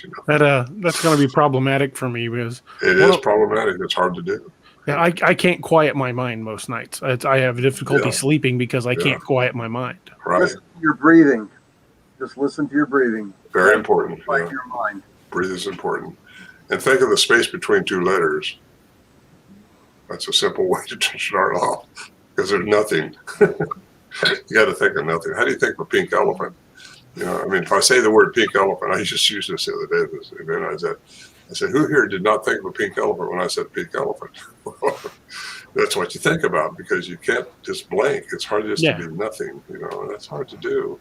But that's what you need to learn to do, so you can receive things through. That's how Nikola Tesla said he got most of his answers to his problems when he come out of his theta state of sleep into his beta. And we're in the beta state right now of awareness. When we start relaxing, stop analyzing, you get into your alpha, then you go into the theta state, and that's where lucid dreams come from. And you got to listen sometimes to those things, because they will lead you into what's right. Just my opinion. but it worked for Tesla. It's good enough for me. Makes a lot of sense. And Tesla was a genius. He was underestimated at the time, but he's vindicated, I think. Listen, guys, it's been really good being with you tonight. Oh, Ron, thanks for coming. Ron, we'd love to have you back anytime. Well, maybe after February. So. Okay. I think that's when we might know something more. Okay. Unless it's released this year, I don't know. But I kind of doubt that these production companies are. But we'll find out. You never know how stuff turns out till you see it. I've been filmed a lot, and now they just usually take the narrative they think is going to sell. That's what they use, and they got to get the demographic, and they got to get the person that's going to fit their demographic, and it's all about ratings and stuff like that. Well, I'm going to watch Missing 411: The Hunted again because I want to see your parts. Yeah, I remember the part of them going to where the sounds were recorded, but I don't remember. I don't remember much about that sequence. I don't know if I wasn't paying attention. As what I do is a lot of times when I'm writing, I'll put on documentaries on the other screen and I'll kind of let things go. And so I think I didn't pay enough attention to that. I need to go back and watch listen to the one right after mine too. The last one, it's the woman who was in a tree stand hunting, and she's seen this pixelation form going from one tree to another. Mm-hmm. And that's the same thing that I've heard reported when they pixelize, when they go through the energy field. There's a lady up here I know quite well. She's a researcher. She's out walking the trail with her cat was in front of her. Also, the cat's just acting like, because cats will see things we don't see. They have a different visual perspective or frequencies. Yeah, and her cat seen something, so she got her phone out and started just taking a picture, movie picture, and her cat was going like this, and she just followed going like that, and she looked at it later. And you've seen this pixelization going through the air, some kind of energy form. I gotta watch that again. And you won't see this part, but you'll see hers. This other lady that I'm talking about on the tree stand. Her husband's a PhD. And plus, there was a UFO being seen by a whole group of people over the football field at the same night. That's fun. The first two, I don't remember what they were about hunted. Missing the hunted. Really, but David did a good job on that thing. And I would love to meet and talk with David Paulides. I think he would be a fascinating guy to sit and chat with. He is. I spent a whole week with him up there, and with his videographer. And yeah, he lives in Montana now. And, he's quite. I sent him a friend request on Facebook, but he didn't. He's busy. It. He's very busy. Very busy guy. He called the other day. Wanted to know. Mr. Morehead, just very quickly, along your back wall, you have a beautiful map of the world, old style one. But what is it to your left? What is that back there?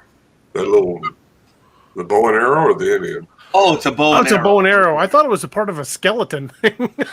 I don't know. Maybe it's something you just found out there. But it's a bow and arrow. Wow. Okay, you have a most interesting wall, and it's really cool. Oh, you should see the rest of it. Who knows? Maybe when we have you back, we'll be able to get a video tour. Yeah, right. Well, thanks, guys. I really appreciate you having me on tonight. Thank you for coming, sir. Yeah. It was our pleasure. We would definitely love to have you back. Well, thank you. I appreciate that, too. Yeah. Never know. As long as I'm vertical, I'll do this, I guess. All right. Fair enough. Thank you, sir. Nick, good to meet you. Good to meet you, Ron. Let's stay tuned in. Absolutely. Okay. Have a good day, sir. Thanks. Enjoy dinner. Thank you. Yes. So it's about this time that the show degenerates into talking about food. It does, as a matter of fact, which is I'm going to tell you, I made last Monday a pesto, broccoli, olive oil, angel hair spaghetti mixture, and as a side dish, eggplant parm. It was like out of this world. But I got to watch it. I'd like to stay at 200 pounds of twisted steel and sex appeal, so I can't eat too much.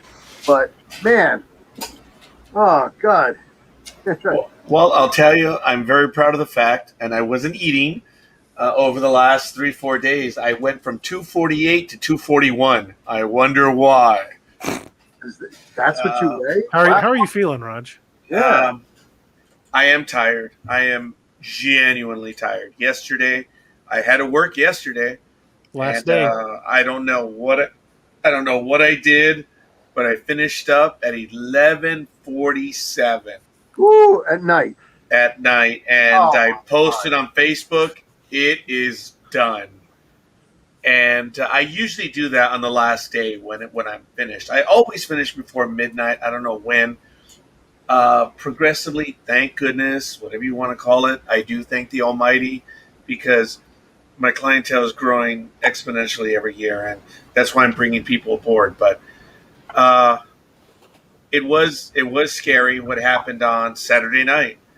I went to my room. I went to lie on the end of the bed because I knew we were going to go out for dinner with my sisters, my daughter, my assistant.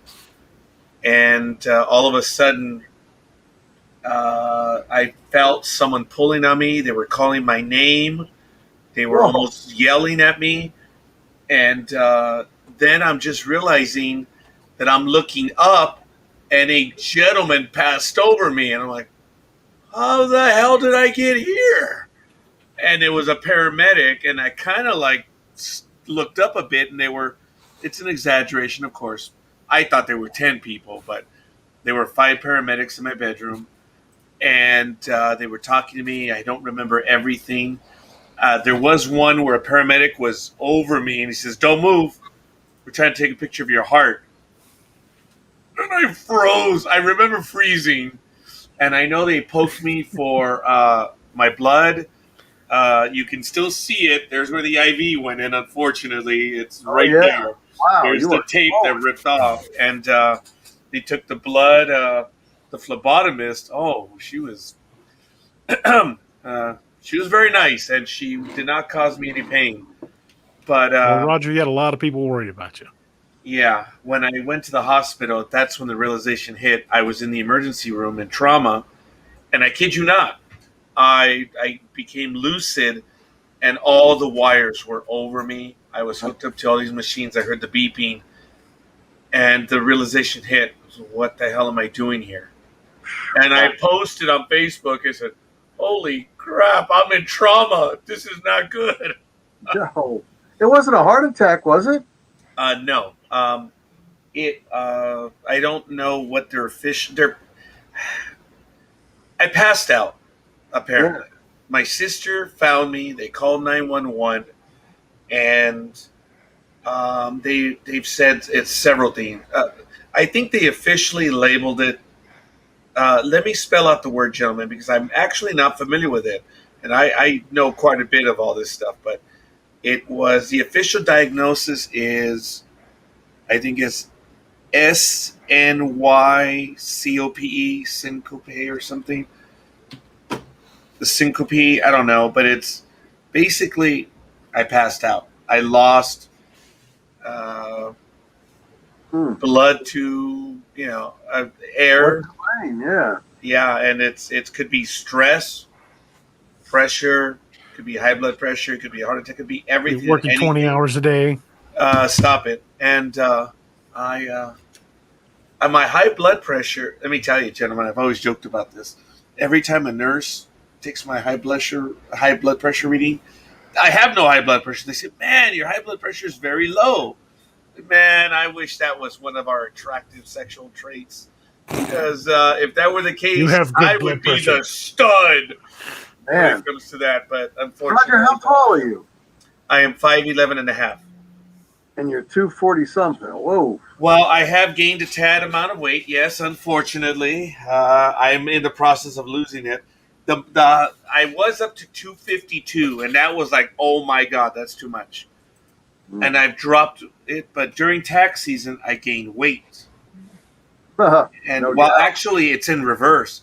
I used to lose 30 pounds, but due to COVID-19, other stresses and pressures, and I've gained a little too much right now, but I'm now down to 241. You can lose weight in a hurry when you're in a stressful situation. Hell yeah. And unfortunately, I do admit, I am genuinely tired. The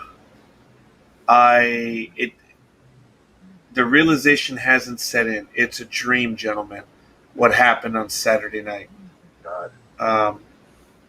I know what happened. I'm realizing it. And on Sunday, my staff, they cleared my books on Sunday. Didn't see a client. But the reality is, I still had to get back. I had to get back. So on Monday, I did it. I got through it, and I woke up around noon today. So my daughter and I, we went out to go get something, and then my assistant came back around 3:00, and we started working. And we stopped right before the program. So we're shutting down the year now, and we want to get it done fast, so I can get to resting. You got to take care of yourself because D.A. Roberts, in his books, he kills off a lot of people. We don't want to be writing your epitaph in there. Oh, man. Yeah. Oh, Roger, please don't do that. First of all, I didn't realize. Look, you got to do what you got to do, okay? And yes, I pushed too hard. I joked about it, that the candle had gone out in April. The adrenaline was gone in March. And I had burnt up the wax from the candle already. There was nothing. I told DA that. He says, dude, you're burning the candle for both ends. He says, I already burnt up the wax that was left over. It's on his third candle. And but I did realize in late April, early May, that the exhaustion was gone. And I was smart enough to know, holy crap, that's not good. Uh-huh. My body has said, F you. If you're not listening. And I guess I didn't listen close enough. Well, listen, you got to get down to 200 pounds so that the three of us can go to Alaska at the end of the year. I mean, it'd be nice. What are we going to do in Alaska? Oh, I want to go where that guy was. And my goodness. Then we have to do it. Oh, man. Then we have to do it. I've been wanting to go to Alaska, so all right, we're gonna have to do it. That's just the way it is. I will do my best to get into traveling shape. Oh, did DA tell you what I picked up for my 3 or 4 state tour coming up, the LBL? No, I did not. I thought I'd let you share the news. I picked up an H3 Hummer, and very low mileage, super low mileage, and I'm fixing it all up. And I'm taking care of the transmission, the pumpkins underneath. I'm taking out the plugs. I'm putting in cold air, intake. That'll give it some more mileage per gallon. It'll give it about 65 more horsepower. I'm going there with a 4-person security team. I'm also going to be taking the Gladius from Scorpion Blades. And I'm Captain. We have Ghost, Nomad, and Valkyrie. We actually have a female, and her code name is Valkyrie. And she. Where you got that? No, that's hers. That's hers. Is it? Do with me. And she'll be carrying a Gladius. Nice. Jacob Hayes says, "Does anyone like Choco Tacos? I love all tacos." Yes, Choco Tacos are awesome. So, DA, if we head up there, are they going to be the Colonial Marines? Yes. And you and I are the the civilians. I've seen that movie as well, folks. Someone's got to go, and that would be me. But I'm still going in. I've told that before. I say, hey, I've seen that movie before, people. I mean, that guy Ron is verifying what we did not see, but we measured and we looked at her pictures, and oh my God, I want to get a McMillan 50 now. My Lord. Woof. The 308 just doesn't seem to make it anymore. We've had 2 large names in the Bigfoot community on this show in the last couple of weeks. MK Davis and Ron. The only thing we could do to top it at this point was to get Bigfoot himself. Yeah. Well, I don't know if my coworker will show up. So we'll see. Answering every question. Well, as a matter of fact, Ron Pallades. Got to get Ron. I mean, whatever that guy's name is, Paul Pallades or David Pilates. Yeah, David I would love. I'd love to have David Pilates on. You can get him.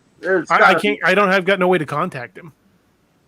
Where's he live? Washington, Montana. Let me see who I know there. It's like Ron was saying, a very busy guy. I sent him a friend request a year or more ago. If we go ahead, what's that? He is on Facebook. Yes. Mm-hmm. Well, Maybe if I can get him to answer me, we'll get him on the show, guys. that would be the cherry on top of the whipped cream. I'll Yeah, work. there are ways. If we sign up for imdb.com, get the professional account, we'll find their agents, and we might be able to do that. If they have a website, we contact them through the media connection.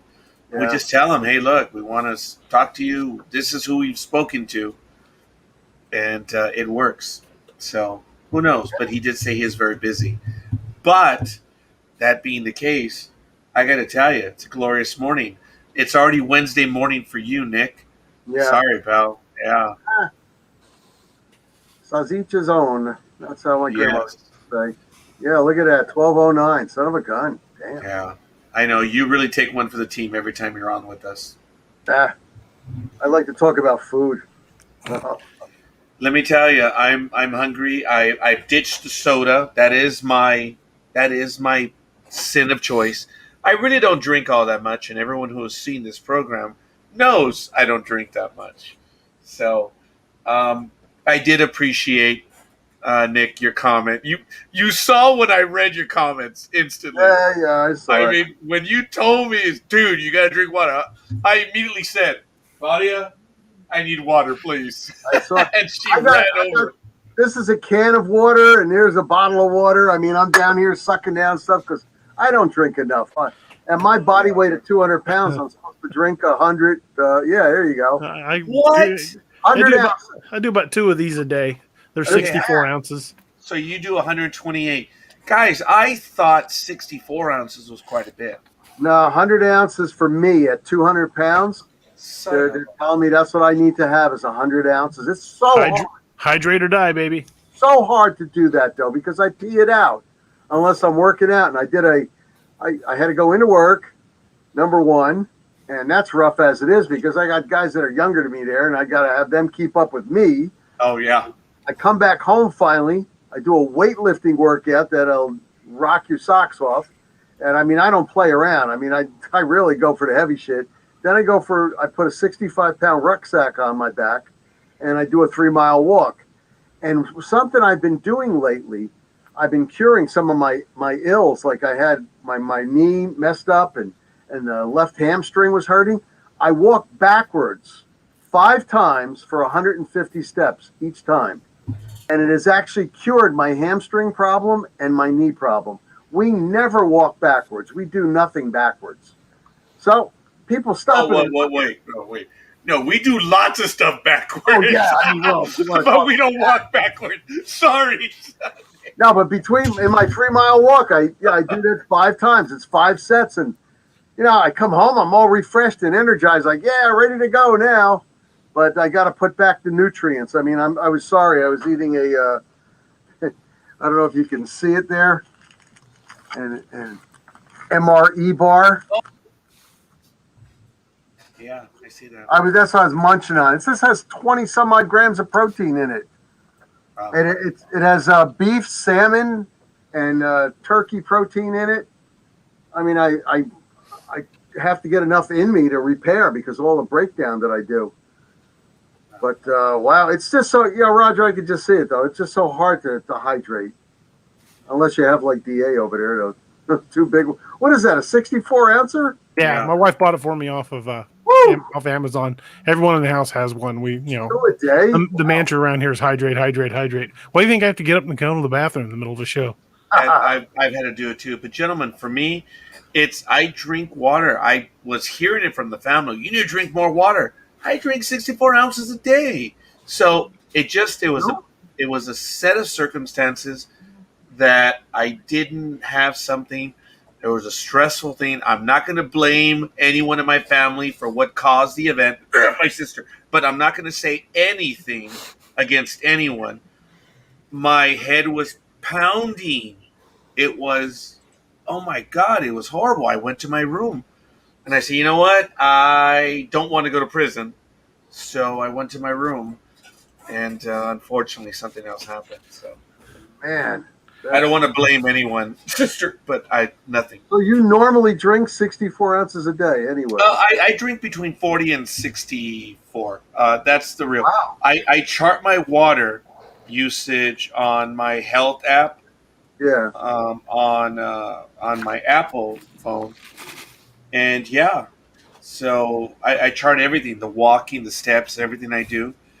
It's just these last few weeks, there's been a lot going on, and I'm not trying to make any excuses, folks. No, I mean, understand, and I'm listening to all of you. It happened. This doesn't happen, and I am listening. And I went to the restaurant today, and I would normally get a soda. I didn't. I have not had a soda. I had water, and I at the restaurant today. 40 ounces of water at the restaurant. Nice. Wow. So I've amazing. changed. It's those 20-ounce cups. Those refillable cups that Yeah. they serve with a slice of lemon. And I love lemon water. When I was when I was on the varsity team in high school, our coach would have lemon water for us in buckets, and Yeah. you would drink water iced with bits of lemon on there. And I've grown used to that. That's So- some high quality H2O. Yes, The Water Boy. That's a funny movie, man. And Kathy Bates in that. Actually, everyone in that movie. My goodness. Mom, it says foosball the devil. That was a funny movie. But I Ron, love that movie. seriously, if you look at what you eat in a day, actually in a week, 7 days, and if you cut out sugar and all types of sugar, because they got this fake crap now that they got out there, Yeah, high fructose corn syrup is High fructose. bad for you. that is really bad. But I mean, even high fructose corn syrup and it's all its friends, including regular sugar. If you can cut that out, like no donuts, no cakes, no pies, nothing like that, you would be surprised. Like within 3 weeks, you'd be dropping 15 pounds. Easy. Yes. Well, I use, and forgive me for saying this, I'm not giving them a plug, but I use MyFitnessPal, the app, and I chart my food, Yeah. and it tells me the calories, all the stuff that I do. I chart it. And unfortunately, Tuesday of last week was not a good week. My goal is 2,290, and I consumed 2,995. So my exercise was very minimal. I got 21 points back, so I was minus 684. Nice. But I do that though, so I'm not ignorant on that. But you're right, Nick. I just have to do more, and I'm going to do more because me no likey. I did not like what happened Saturday night. No, you wouldn't. Not at all. I'll tell And you, I get out dodged a bullet, gentlemen. I dodged it because I got all my lab work, got everything. I am okay. Really? My blood was 93 on the sugar. I'm supposed to be between 70 and 120, which is normal. My high blood pressure again. It was a bit elevated, obviously, but I read my report and I'm all within the range. Cholesterol's good too. Yeah, surprisingly, everything. HDL, LDLs. Yeah, all my numbers, I was within the range. There was actually one, and I shared it with my buddy, the big dog, that it had to do with a certain rating. I don't know if it was ATL or something. I was like 1 point above. Oh, That no was big deal. But gentlemen, I used to be a lot healthier. My heart rate, I do know it's running high, so I've got to get that under control. It's the stress. Stress is a Yes. silent killer. It's not something you can measure, with blood tests or anything like that. So, No, and this iPhone tells me, like on that Saturday, I was up to 131 a minute. No So bueno, man. no, that was stress. not good. So I rested all day Sunday, and Monday I woke up at 7, and my old friend adrenaline was back, Oh, God. and I got through the entire day. At 11:47, it ended, and I went to bed and woke up at noon today. And I'm going to rest again tomorrow and Thursday. And that's it. Yeah.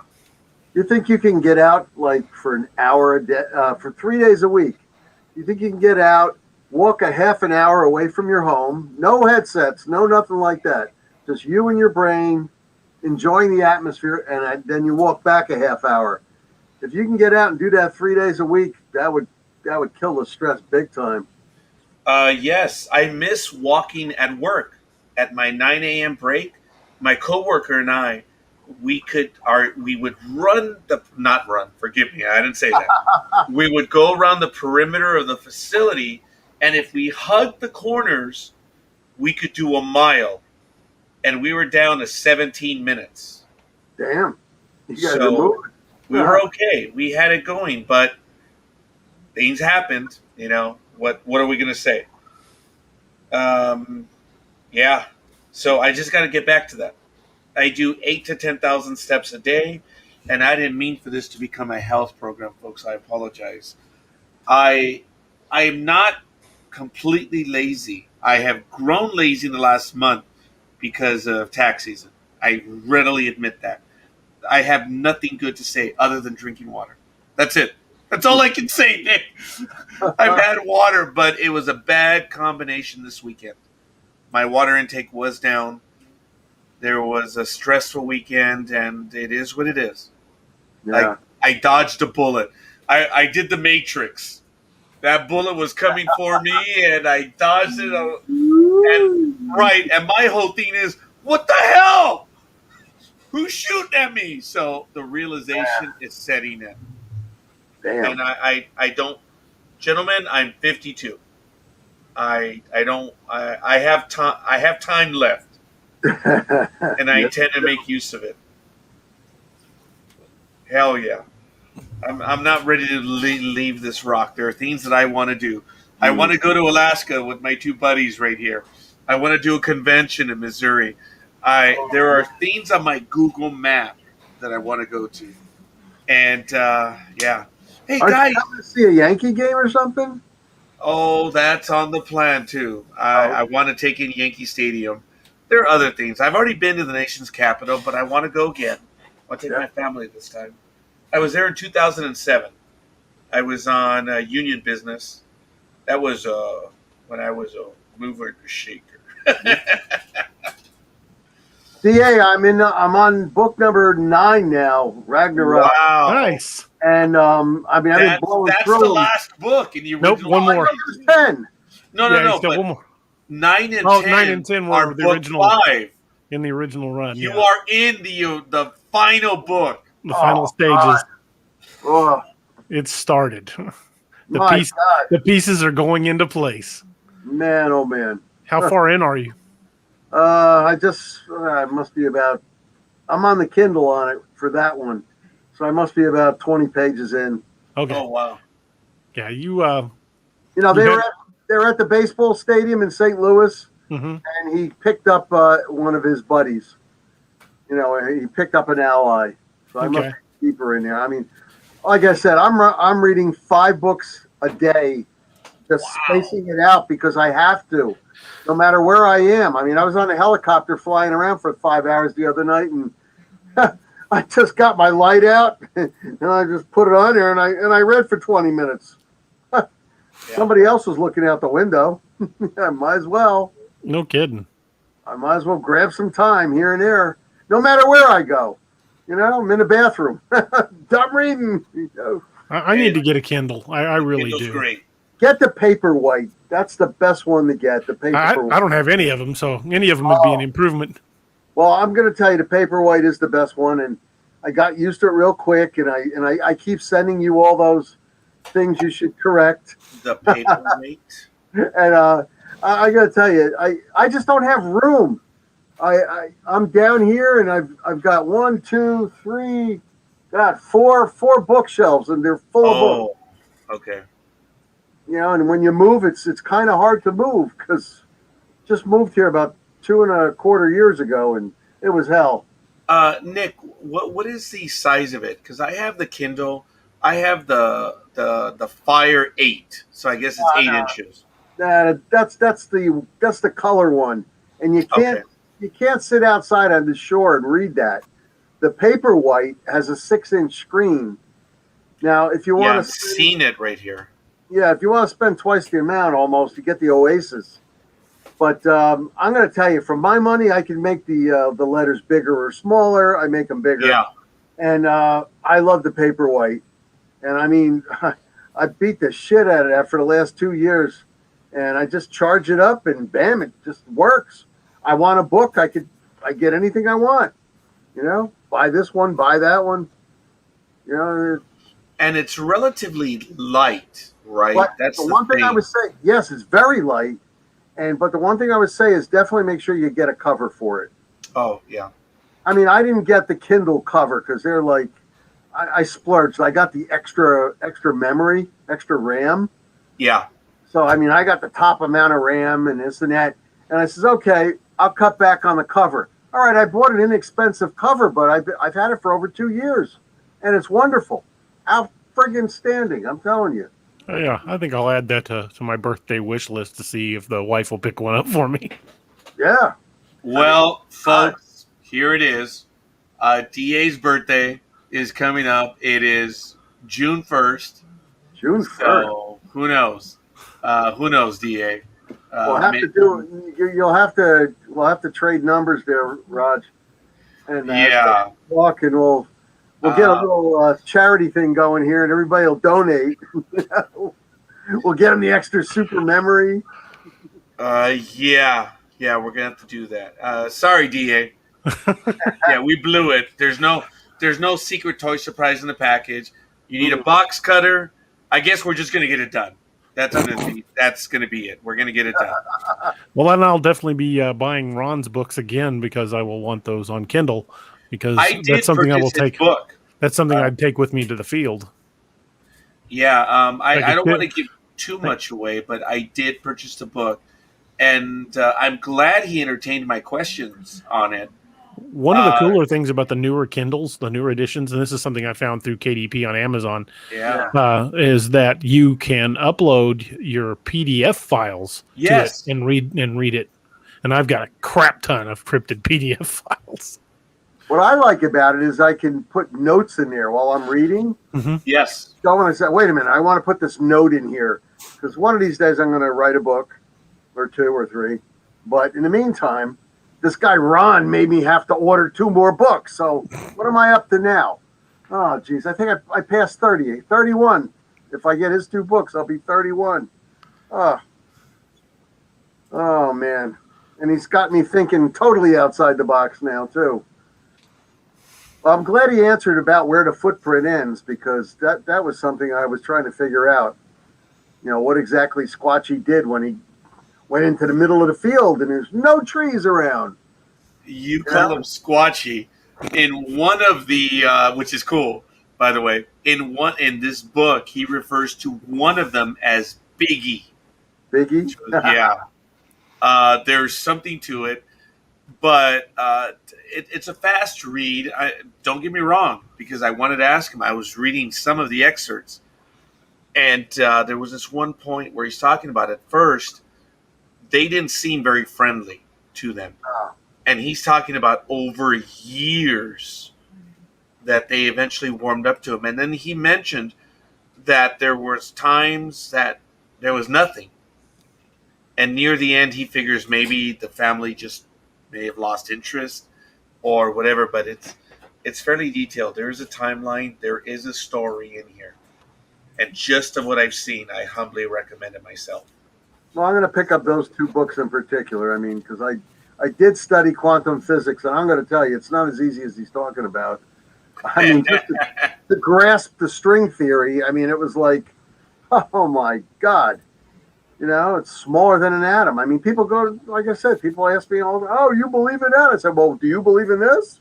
And then they, well, you got me there. Okay. Oh, Lord. But, Roger, I'm so excited, you know, getting my Hummer rather. And oh, I bet. Oh, my God. It looks badass right now, but I just got to make sure that I'm getting the transmission fluid changed out next week, get the pumpkins taken care of. Go ahead. What's the color? black, and I totally blacked it out. Oh. PA, I sent it to you. I don't have it here, but I wish I could show you. It was totally blacked out. Yes, Out but you here sent it to me in Southern a California, it was text. yellow. I will have to see if I could get it to transfer over to my messenger. I'm trying to see if I could. Oh, here it is on. I don't know if you can see it or not. Oh, you can. It's not very good. Oh, well, but we do see some of it. Actually, yeah. Shit. Nah, it looks better in the picture if he can get it somehow. But I said, oh, by the way, I have this here. Whoops, I can't. Stand up. This here I had made up in a magnetic sign. Oh, yeah. Going that way. And I'm going to put it on each door. The magnetic sign is about yay big by yay big. 18 by 18. Hell yeah. So when we arrive in LBL, we're going to arrive in style.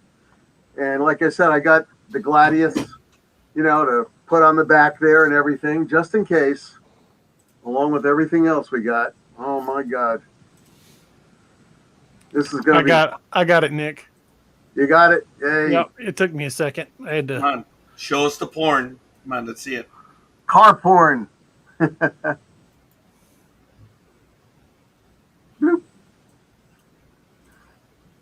It's not there. No. It's loading. Okay. There we go. There it is. Oh, man, that is sweet. I had to black out that front area. And, when we arrive, it's going to be fun. I'm going to take some pictures and with some of the guys, and I'm going to post it in my NADP Region 3. There you go. So, is that the H2 or H3? H3. The H2 is a beast. Yeah. H2 is huge. I want an H1. Oh, yeah. Up armored H1. Hell yeah. Oh, my God. I tried. I did. I tried to get an H1, but, it would take too long to get it to where I want it. That's the problem. I could get one for $4,000, no problem. But you need to put the hard roof on it in the back and everything, and you got to get it all set up correctly, and if you want to carry people and supplies. And of course, I was going to have somebody up armor it too. So. Oh, absolutely. Although up armoring, it's going to kill your gas mileage. Well, I had this guy that's working with aluminum and magnesium. What do you call it?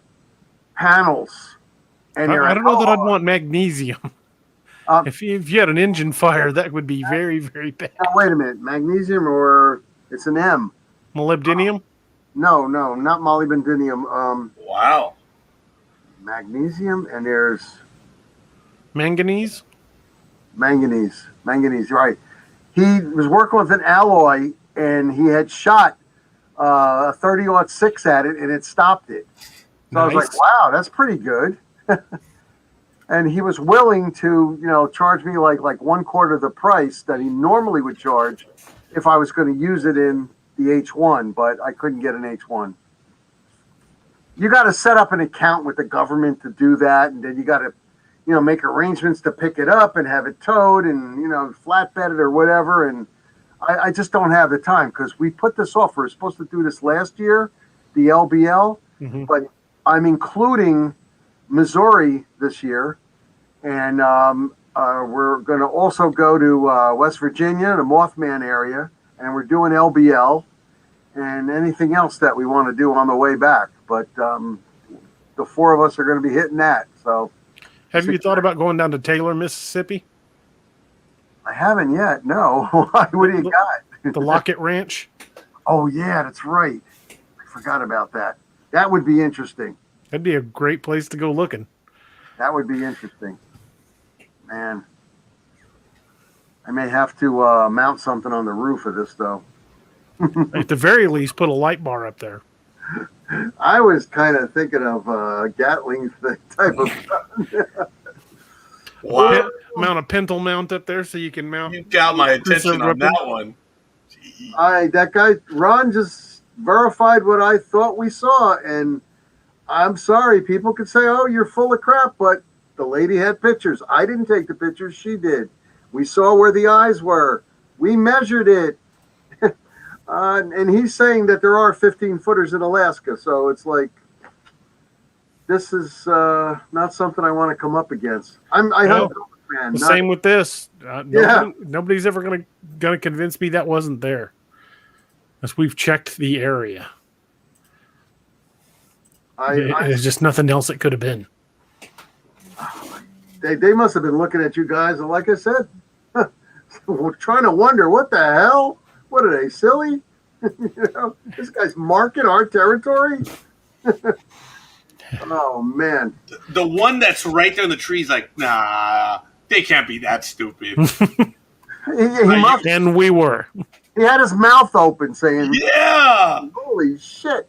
He's like, I gotta go report these two idiots back to the boss. Yeah. Like, oh my god! So he goes back, and I'm only kidding, DA, by saying let's just claw them and be done with it. DA, wasn't there more than one set of eye shines over there? There was at one point there were three different points that I saw in the video where there was eye shine. Okay.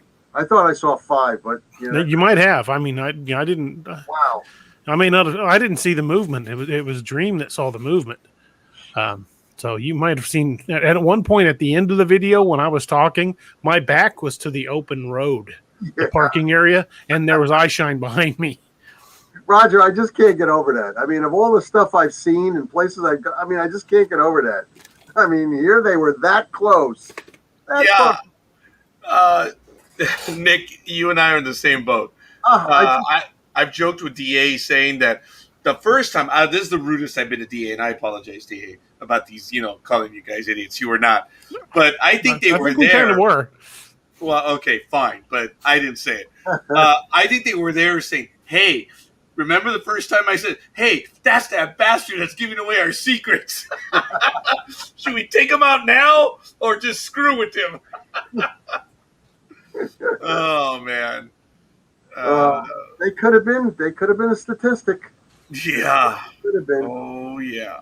Oh, my God. Could have happened. I get so much mileage out of that, though, I tell you. Oh, really? I mean, DA, you heard it when I told it on the Paranormal Roundtable. Yeah, I was cracking up.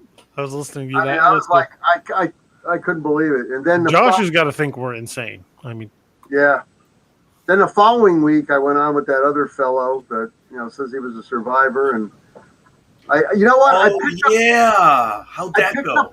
I picked up 161 new members in 4 days. I only got to catch part of that interview. You know what? I was very polite. I don't have a bone to lie. I was just, people were saying, "Oh, I'm sounding like I'm talking down to them, and I'm there." No. It's interview and interrogation techniques. That's all. I told him, if you don't want to answer, you don't have to answer. I mean, a lot of the stuff he said just didn't make sense to me, and it still doesn't make sense.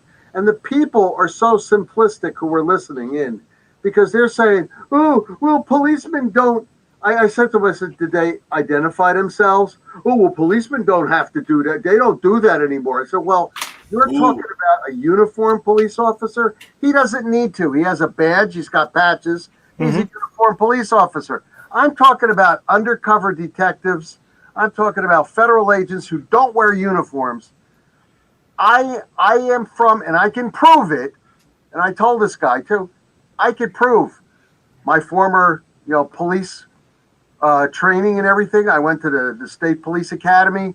I went to the Federal Academy. I've been working on both a state police, and I work with the Federal Police Department, amongst other things that I've done in my lifetime. And I'm going to tell you, no cop, I don't care who it is, whether it's the FBI, NSA, the CIA, they're going to say, if they're coming to talk to you, they're going to tell you who they are. Mm-hmm. I'm Agent Jones. I'm Agent Brown. This is Agent Harry. They didn't tell him anything. I introduced myself even when I was in uniform. Yeah. Hi, my name is Deputy Roberts. Right. This is why I'm talking to you today, that kind of thing. Yeah. Even in uniform, I introduced myself as an officer. But the people on the show didn't seem to get that. I've had a couple people, even in uniform, ask me for ID. Really? Huh. I'm like, okay, here you go. I've never had that happen, but I'm going to tell you something. I don't ever see that ever happen any place. And then take you back to the scene of a crime. Number one, you're a 15-year-old. You're going to get, shocked. You're going to get PTSD, seeing all the blood all over the place. Number two, you're not only a witness, you're a suspect. You never take a suspect back to the scene of a crime. No, and they put up. And at the time, it would have been a crime scene. Yeah, they An put the active crime scene tape up. They're going to let you stomp all over the crime scene now and mess up? No, I'm sorry. That part I just can't buy. Me either. So why is it, DA? Why do you not take a suspect back to the crime scene? To not give them a chance to get more details to exactly. make their story. And in his case, he's a 15-year-old. Why would you want to shock him? Seeing blood all over the place, your friends are all dead. You don't do that. That flies in the face of everything. That's never been police procedure. That might have been something they did back in the 30s and 40s when police procedure really didn't exist. It's like, oh, you want to be a cop? Here's your badge. That was pretty much it back then. But I missed out. There's a lot more to it now. I mean, I had to go through hundreds of hours of training. And retraining every year. And recertifications every year. And every year. Hours and hours of classroom work. And I did online stuff. And then you'd get emails of stuff you had to read and sign and turn back in. And there was constant training. See, there were so many things that just didn't jive. And that's all I talked about. And I wasn't rude. I didn't yell. I don't curse. I'm the only cop most of my friends know that doesn't say the F word. Because I don't need to use that to talk somebody down if I need to. But, it just didn't make sense to me. But we had a good back and forth, and I wished him a good day. And, he left. That was the end of that. But it went okay, Roger. Like I said, I got like 161 new members out of it. Good. A lot of people were saying, oh, I was being rough. But a lot of people agreed with me, too. So. Well, anything like that, you're going to get people that polarize on one side or the other. This is exactly why I don't discuss politics or religion on any podcast or any public forum, because all you're going to do is you could say, and it's like that bad example you see somebody on Facebook posts, I love oranges. And someone goes, oh, well, you said nothing about bananas. Do you hate bananas? Yep. No, I said I love oranges. Well, educate yourself. Yeah. Yep. Roger, you hungry?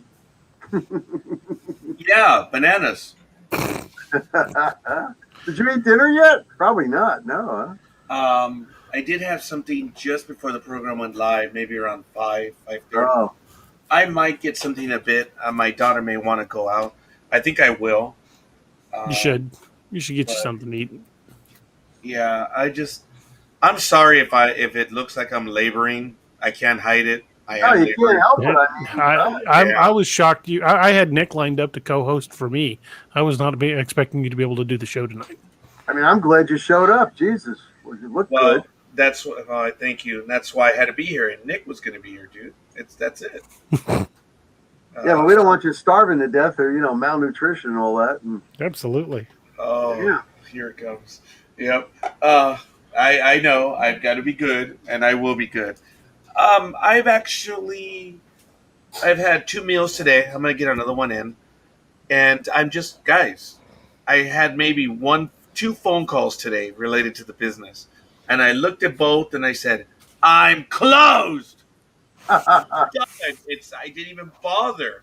It says I'm closed today on the website. I'm closed. I'm done. There's nothing. There are no tax emergencies. I remember someone said, well, you didn't pick up the phone. And I'm like, yeah, because I was busy. Well, you got to pick up my call. I said, why? You didn't set up an appointment. Well, it could have been an emergency. I have 2 answers for that. I said, number 1, there are no tax emergencies. And 2, if I'm your emergency contact, you're in a lot of trouble. You're screwed. Oh, my God. There are no emergencies. There's no such thing.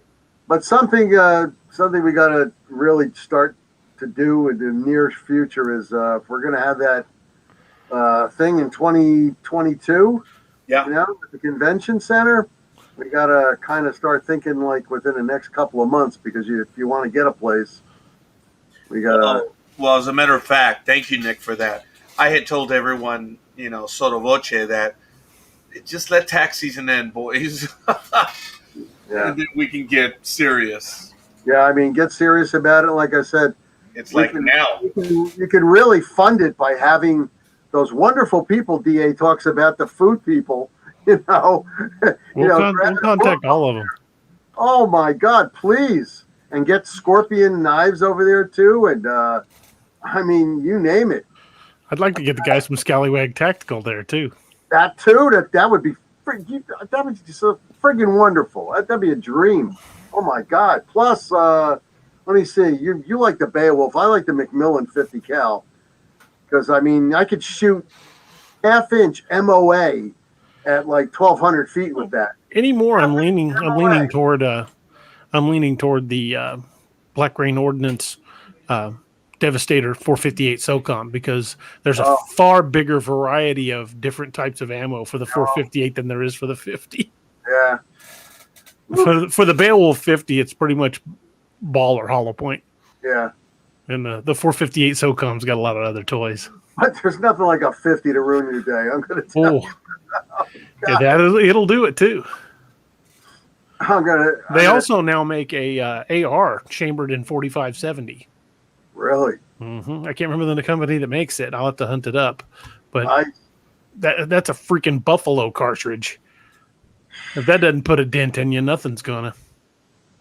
I had signed away my life many a times, so I can't talk about it. But in Afghanistan, they were behind. These certain people were behind cinder block type walls and couldn't get them out. So the 50 came up, and you'd see boom and a big hole. Boom, boom, boom. Oh, we got him. We got the sucker right behind them cinder block walls. That wasn't going to help. Sorry, you can't hide. No. Nope, not at all. But yeah, the cartridges they're coming out with these days, unbelievable. Problem is trying to get the damn ammo. That's the big problem. You can get with a good armorer, and you don't really need to worry about sources. And I know several. But you got a solid core 458 or a 50. That's a hefty round. It's going to be, but when you use those solid cores, you're getting your maximum penetration. Those are like you hunt Cape buffalo with those. Yeah. Or then you can also get fin stabilized flechette rounds that peel off, or sabot rounds. Yes, the sabot rounds. Those are my favorite. Yeah, I don't care how dense your muscular structure is. If it's a Squatch or Dogman or whatever it is, you hit that with a 458 sabot in the head. Yeah, you could hit center mass and still destroy the heart, because it's going to get some penetration. I don't know. That sabot round will punch armor. Yeah. But a 4,000 pound Squatch at 15 feet tall, geez. Well, I'd be aiming for heads or large arteries at that point. Exactly. Or get Roger's flare gun. You know what you do? You aim down below the belly button area, so you try to get the artery over there. Oh, is that the famous magnesium enema? Yes, it is. You were Wesley hanging O-Ring down. says the Ralphus 50 is pretty devastating, although very expensive. I think any of the 50s are going to do a good job, but I'm leaning toward the 458 mainly because it's just got such a wide variety of rounds that are available, and there's a lot you can do with it. But pound for pound, if I had to pick a weapon for versatility, I would want the AA-12 with all the loadout variables they've got for shotgun shells. Mm. The AA-12 all day, every day. I mean, you put those fin stabilized flechette rounds in a 20-round drum magazine and then dump it into something like that. Really, you've got its attention. In fact, if it's still on its feet, nothing you had sort of artillery was going to stop it anyway. Wow. Yeah, between the flechette rounds and the sabot rounds, loaded in that, and you just keep firing, and you hit it a few times. That's it. It's got to go down. Mm-hmm. Oh, Lord. But again, I'm not advocating shooting one. The only way I would was in self-defense. That's all. But it's the same thing. If you're going to plan for your defense, you got to plan for a defense that'll actually stop it. I could say I carry a 22 for self-defense. Well, yeah, if you run into a 10-foot grizzly bear, your 22 is probably just going to piss it off. It's going to feel like bee stings. It's not going to feel like anything. 6 inches of fat with backed by 6 inches of muscle, and I mean, the thing is huge. Absolutely. And that's just a bear. Yeah, a bear. I'm not talking about the more elusive cryptids. Wesley O'Ring also says there are AR-10s being built in 300 Win Mag also.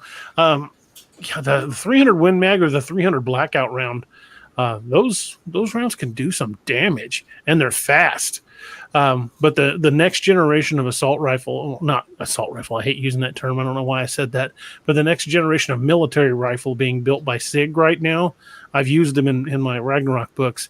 They're belt-fed, 6.8 millimeter, and the rounds are traveling at a little over 3,000 feet per second. They're going to do some damage. Oh, yeah. Now, those things, basically you're giving it, at that point, a weapon like that, and it's an AR platform, so it's going to operate like an AR platform. You're basically turning everybody in the squad into the squad heavy gunner. That's right. And making it man portable. Wow. Huh. Mm-hmm. Oh, man. Yeah, you got to put the flechette rounds and the sabot rounds in one of your books. Oh, yeah. Let those guys carry it. Or Clark. I guess Clark's the only one that basically carries the shotgun, the AA-12. Yeah, he's definitely a fan of the AA-12. Let me show you guys this. I just grabbed a picture off the web. This is the new thing I was just talking about from SIG.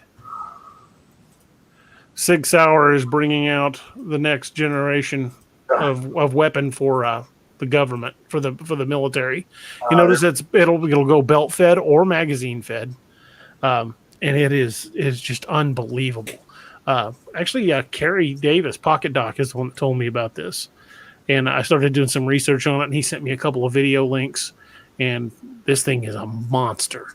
It is really going to be a game changer when it's in full production, because it's still kind of in the prototype phase. It's gone a little beyond that, which was why I was comfortable putting it into the hunt. What's the caliber? The one up on top? 6.8. Oh. And the one underneath? It's the same. It's just adapted to take magazine. It's just not belt fed. It's magazine fed. And it looks like they got suppressors on there, so yeah, it's making it silent and deadly. Same weapon with the bipod. Wow, it's a beast. Mm. Okay, when I was talking to Kerry Davis, Pocket Doc, everybody knows from the books, and he was on the show. He actually works for SIG, in addition to running Dark Angel. It does. So he knows a lot about the upcoming projects. And they said, Doug, I can't tell you everything. He said, but I can tell you what's been publicly released, and I can show you some videos. He said, you need to use this for the hunt, because these are bad, bad boys. And I did. I started using them in the very first book, the Wild Hunt book. What state is he located in? He's in Colorado. Colorado. Oh, man. No, I was trying to think about for the conference if he'd like to come down here too. Oh, he already said he's coming. He said he'll block the date out. Yeah, excellent. He said come hell or high water, he'll block the dates out and be here. Oh, man. You see, between the food people, the two Scorpion Tactical and Scallywag and this guy and God knows whoever else. Maybe we get Beowulf Tactical to come down with one of them. Beowulf is actually a product of Alexander Arms. They make the Beowulf and the Grendel, and a couple others. But I think marvelous. And they make one in 338 Lapua as well. Mm. Yeah. Yeah, I would love to I'd love to get on Alexander Arm's good list and Oh, get to man. play with some of those toys. Well, I would definitely invite the good folks down at Guncrafter Industries.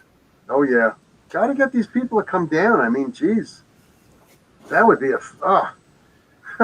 like the SHOT Show in California. You know, I mean, or I'm sorry, I think it's in Vegas, right? In Vegas. Yeah, the SHOT Show over there. I mean, is a phenomenal place to be. We could make this one something similar. You know, if on a smaller, plane. But my God, can you imagine that?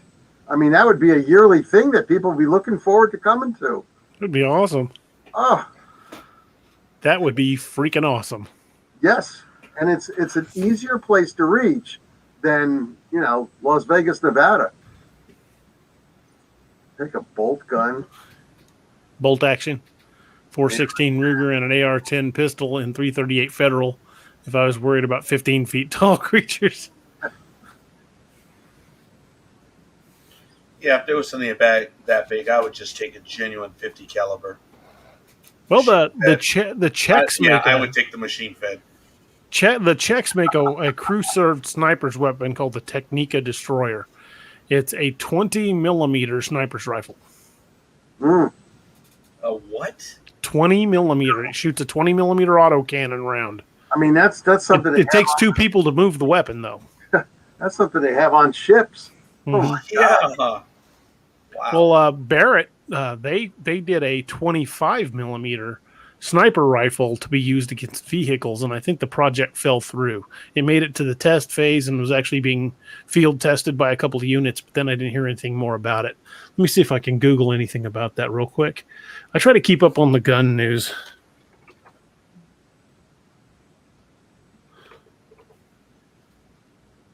It's called the XM109. It says the Barrett XM109 is a prototype anti-materiel precision rifle chambered in 25 by 59 millimeter grenade rounds and developed by Barrett Firearms Manufacturing. It was designed in accordance with a requirement set out in 1994 and is capable of defeating light armor and equipment out to 2 kilometers. Prototypes of the XM109 have existed since the late 90s, and studies of the weapon's effectiveness were released in 2002. 10 prototypes were known to exist in 2004, and the XM109 and the Barrett XM500 were folded into a broader anti-material congressional program in 2006. The current status of the XM109 is not particularly clear, with no news of either cancellation or potential adoption. That means it's probably in use by black bag groups. Wow. Yeah. They're testing it. If they're willing to admit in an article that it was effective out to 2 clicks, I bet it was a hell of a lot farther. Because 2 clicks, it's only a mile, and sniper rounds travel way farther than that. Way, way farther. Man, I can imagine that'll go right through a Bradley. Oh, yeah. Or an up-armored Humvee. Yeah, that's the only problem with that. Yeah. Right through the windshield. There you go. Shit. Gentlemen, forgive me. I'm nearing my 3rd hour, and I'm nearing the end. That's fine, Roger. I was wondering I'm when tired. you'd need to get some rest. So we can wrap that up then. It's If been you a great gentlemen show. wish to continue, it's all yours. I'm just, yeah, I think I'm done. Wesley Oring says there is a Lottie, which is similar 20 millimeter cartridge, and I believe the Boyd's rifle is of similar size. Wes knows his guns. Yep. Oh, yeah, well, so does Roger in there. Yeah, in the chat room as well. Yeah. Tocayo. So, gentlemen, yeah, if you guys wish to continue, by all means, please. Yeah, But, Roger, why don't you go ahead and take us out? It's 1 a.m. there and midnight here. I'm going to grab a bite to eat and get some writing done. I guess maybe we all are right now. Same here. Bite to eat and We'll done. Yeah, we'll show our food porn shortly on Facebook. Oh yeah. Gentlemen, Mr. Morehead, did you guys hear that? Mm-mm. Did you guys hear that something fell? Mm-mm. Okay. It was like a door opened or closed. But anyway. Yeah, ladies what's and that show of any kind? Saturday, right? You got a Saturday show? DAX yeah. Machina. Yeah, No, that's the next one. This week will be Mike Evans will be on this week. Wow. Pretty What does good. he do? Real quick. The zombie author. Oh, okay. It'll be fun, nevertheless. We do have sports talk with the guys, home of the Monday morning quarterbacks on Saturday, and then of course in the evening, DAX Machina on Sunday. I believe we do have a possible Jedi.tax episode. I don't know, or maybe it's All Tower Media. I'll have to check. But we just did get another like right now from Luis Noriega, Thank you, Todd sir. Hunter, Tyler Marshall, Marie Cargeline. They were the last ones not mentioned. Wanted to mention them now. And we'll see what happens. But, folks, I know we would have gone on for a while longer. That's okay. But, yeah, I'm done. You're But, fine, man. Mr. Morehead, what a wonderful guest. A lot of fun. Thank you for joining us, sir. 2 weeks in a row, you guys killed it, man. Well, yeah, so did you, Nick. You're a big part of this program. Absolutely. No doubt. Those No two doubt. guys, phenomenal though. All the information I got, unbelievable. Well, that's why I wanted to have you on. I mean, you're a heavy hitter in the dogman world. Those guys have been studying cryptids and cryptozoology for between the two of them for, well, you added up all the experience of M.K. Davis and Ron Morehead. You're probably looking at almost a century of cryptid studies. 100 years of study. So I figured you'd want to pick their brains. Oh, definitely. I got a lot of questions answered that I wanted to answer that I couldn't. No matter what books I'm reading, there was nothing like what he was telling us today. So I really got a lot of info from him.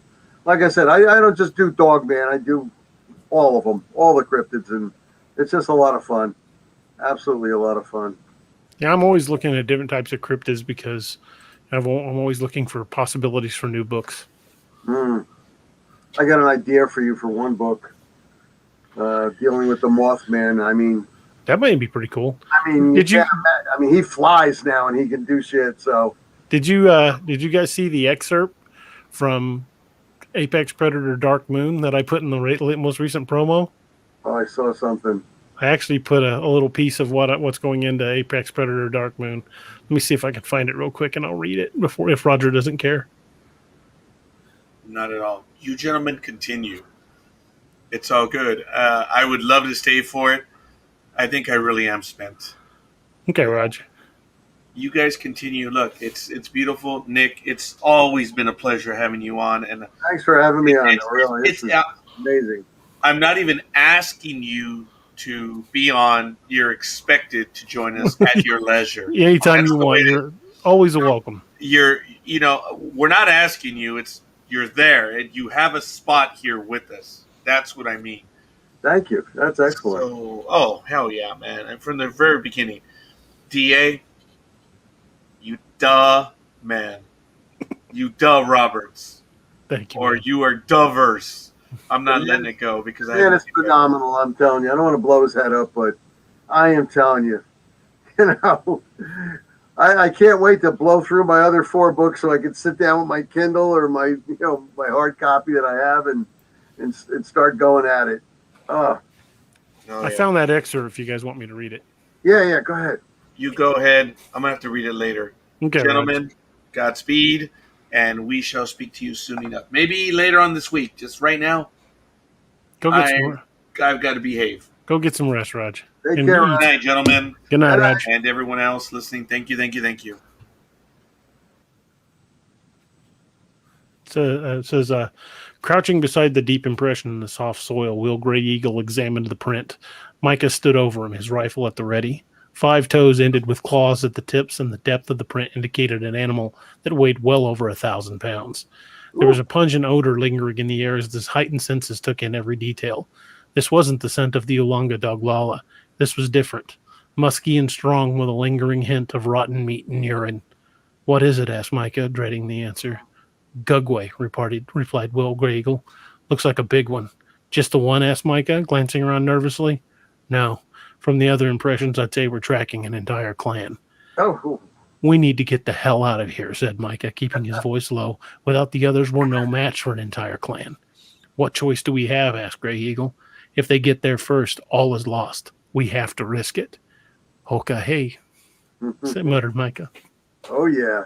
That's a an good one. excerpt from Dark Moon. Nice. Oh man, I'll tell you, several people, not several, How about a couple of dozen people send me Facebook message? When's the next one? Because somehow they think I have this inner, inside track to find. I'm like you guys. I'm waiting myself. I'm begging for it. Oh man! Did I send you part of the new one, the one I'm working on? No. I thought I did. Oh, when did you do it? If it was an email, I didn't get it. No, it was in Facebook Messenger. Looks like I might not have done it because I don't see it on here. I'm going to tell you, this LBL trip and the other state trips, I mean, like I said, we're coming to Missouri too. It's like, this is humongous. I got to get so much put together. I mean, everything, where we're going to sleep, where we're going to eat, what we're going to do. When we get the people there, we gotta safeguard them, and it's like, getting all. Is that me or you? That was you. I just sent it to you. Oh, that was you. Okay, there it goes. Yeah, give me your opinion on that.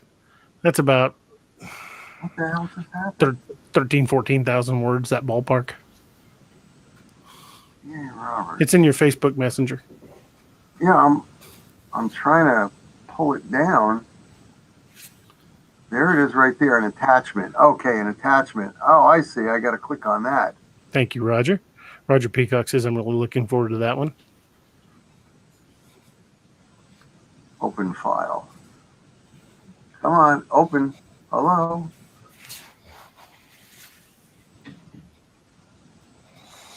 It's trying to open. How many words is this? Roughly 14,000. Oh, I got it. Here it is. Holy shit. That's just the Uncanny Valley. first fifth of the book, maybe first sixth. Oh, wow. Yeah, no. It's going to probably be about 75 to 80,000 words, so about the first eighth of the book. Oh, man. You are definitely giving a lot of value for the buck here. Whoa. But like you said, you've got this innate ability to just bang stuff out. Damn. I'm hoping to put another 3,000 to 5,000 words on paper tonight before I get tired. Really? That's the plan, anyway. We'll see if it survives contact. Oh, this goes up to page 63. I wonder if I could print it out. I've got a laser printer over here. Actually, Well, if you do, treat it like a controlled document. Oh, no. Nobody gets nothing. I won't even tell anybody about this. Not even. Well, we're telling everybody in the air right now that you've got it, but Oh, damn. Oh, well. that's all right. I don't mind that they know, just as long as you don't share it. No, I will not share. I do not share. I'm not good with that at all. I want a little input on it, and I've sent it to a few other people. Yeah, My alpha readers it's a small group. I appreciate And it. I just added you to the list. So there's only 4 people I generally trust with the alpha reads. Definitely. Yep. No, it doesn't go anyplace past me.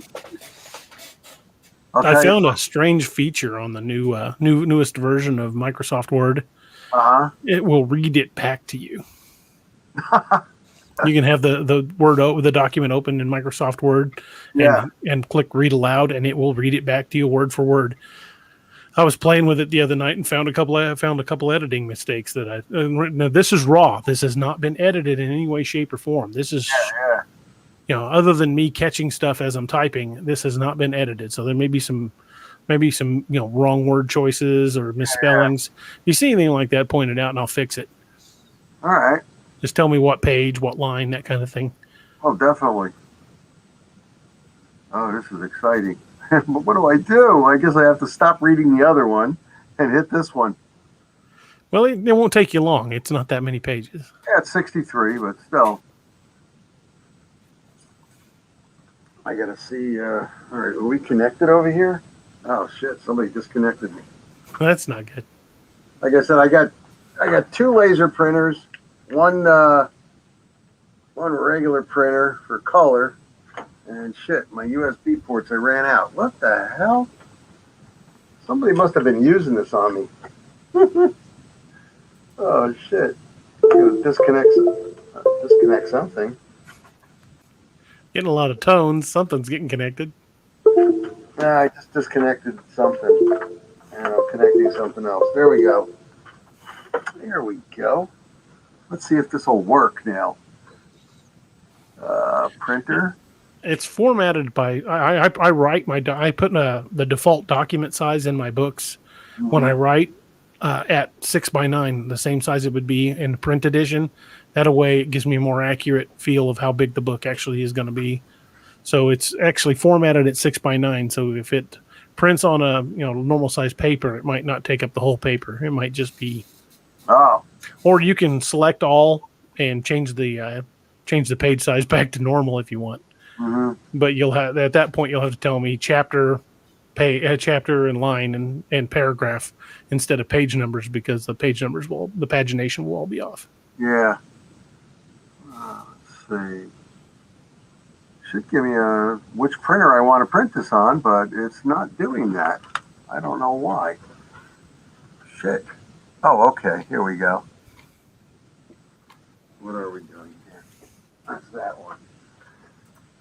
I see why it didn't want to respond. It was on the Epson. I want it on the HP DeskJet. Nice. That should do it. I bought a huge, super heavy duty Epson, and it was like last year's model, and they reduced the price down to something like $127. It prints both sides in color, black and white. Nice. You name it, and it's super heavy duty. And I bought the XL cartridges, to go with it, because the cartridges that they give you, they die after about 50, 60 pages. They don't give you anything anymore. All right, here we go. My laser is gonna bang this out in no time flat. All right. There's one.